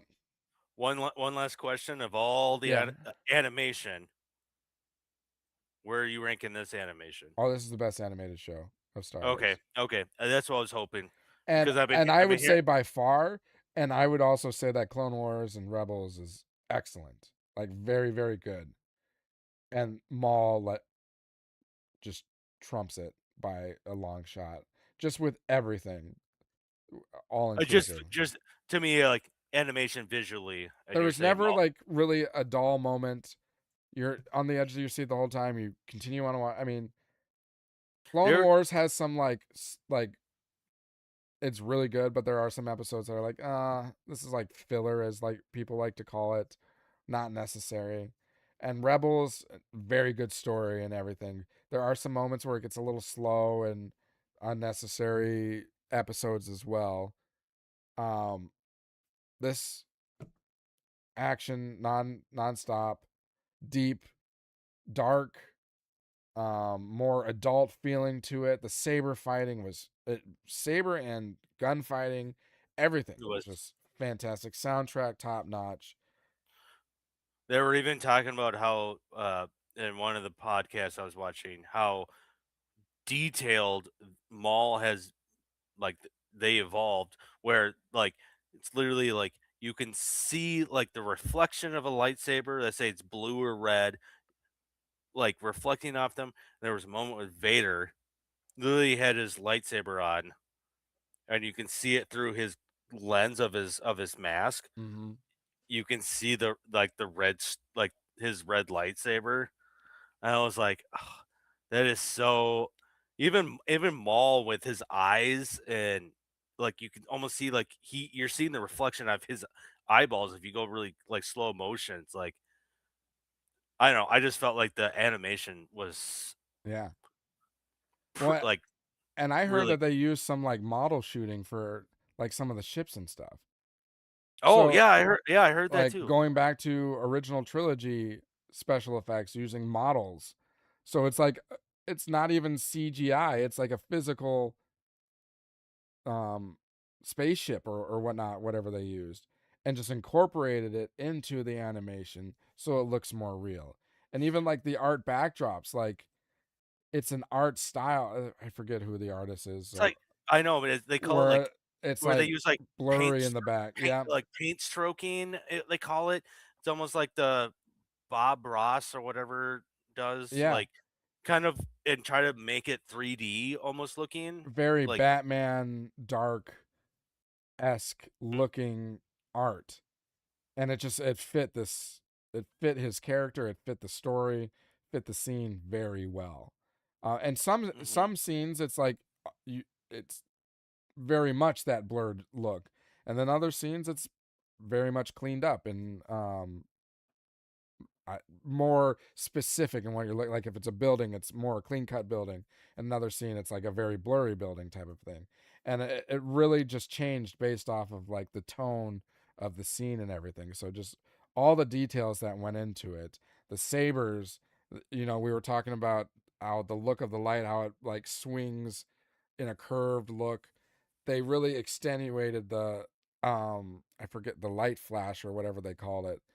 So it looks Yeah, more like a yeah. fire burn or something like that. It's just so cool the detail that the show went to. So I'm sure that will continue in season 2. I hope it does all those things that we just talked about. So can't come soon enough. But Mhm. I feel like we'll get more. I don't. We'll see about Mandalorian Grogu. I still have my hesitations. I know maybe this next trailer is better, but just because it's a different trailer doesn't mean those other scenes don't exist in the first trailers we saw. So some of those cheeky humor stuff are probably still in the movie. Um, but we'll Nice see. shot. We'll see. Nice shot. Nice Nice shot, shot, baby. baby. Nice shot, baby. I no. Or Grogu like messing with buttons and the ship like shuts down. It's like, Yeah, if you get around to seeing the new trailer, you find out Grogu or Mando gets like all of his some new weapons, and yeah, there's a scene where he picks up that rifle that he lost, yeah, and he goes, "Hello." He says something like, "Hello, baby," yeah. like he misses that The because I said feel of that gun.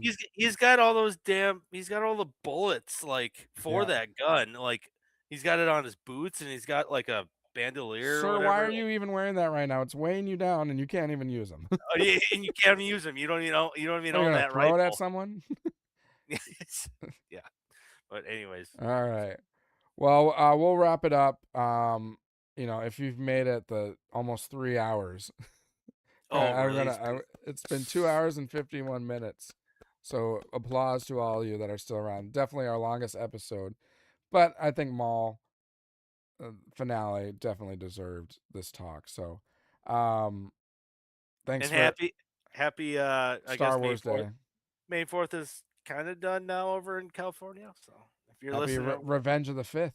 We've now scheduled Revenge of the Fifth. from one Star Wars Day to the next. So. But if you're listening to us right now, hit that subscribe button, like, follow, rate, review, comment, all the above.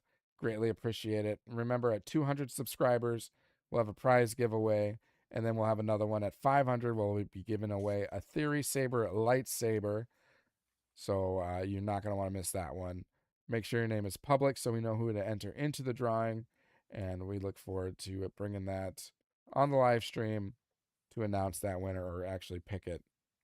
um, Till then, have a great rest of your day. Have a great rest of your week. Enjoy the Star Wars holidays. And we look forward to talking next week. So, as always, may the 4th be with you.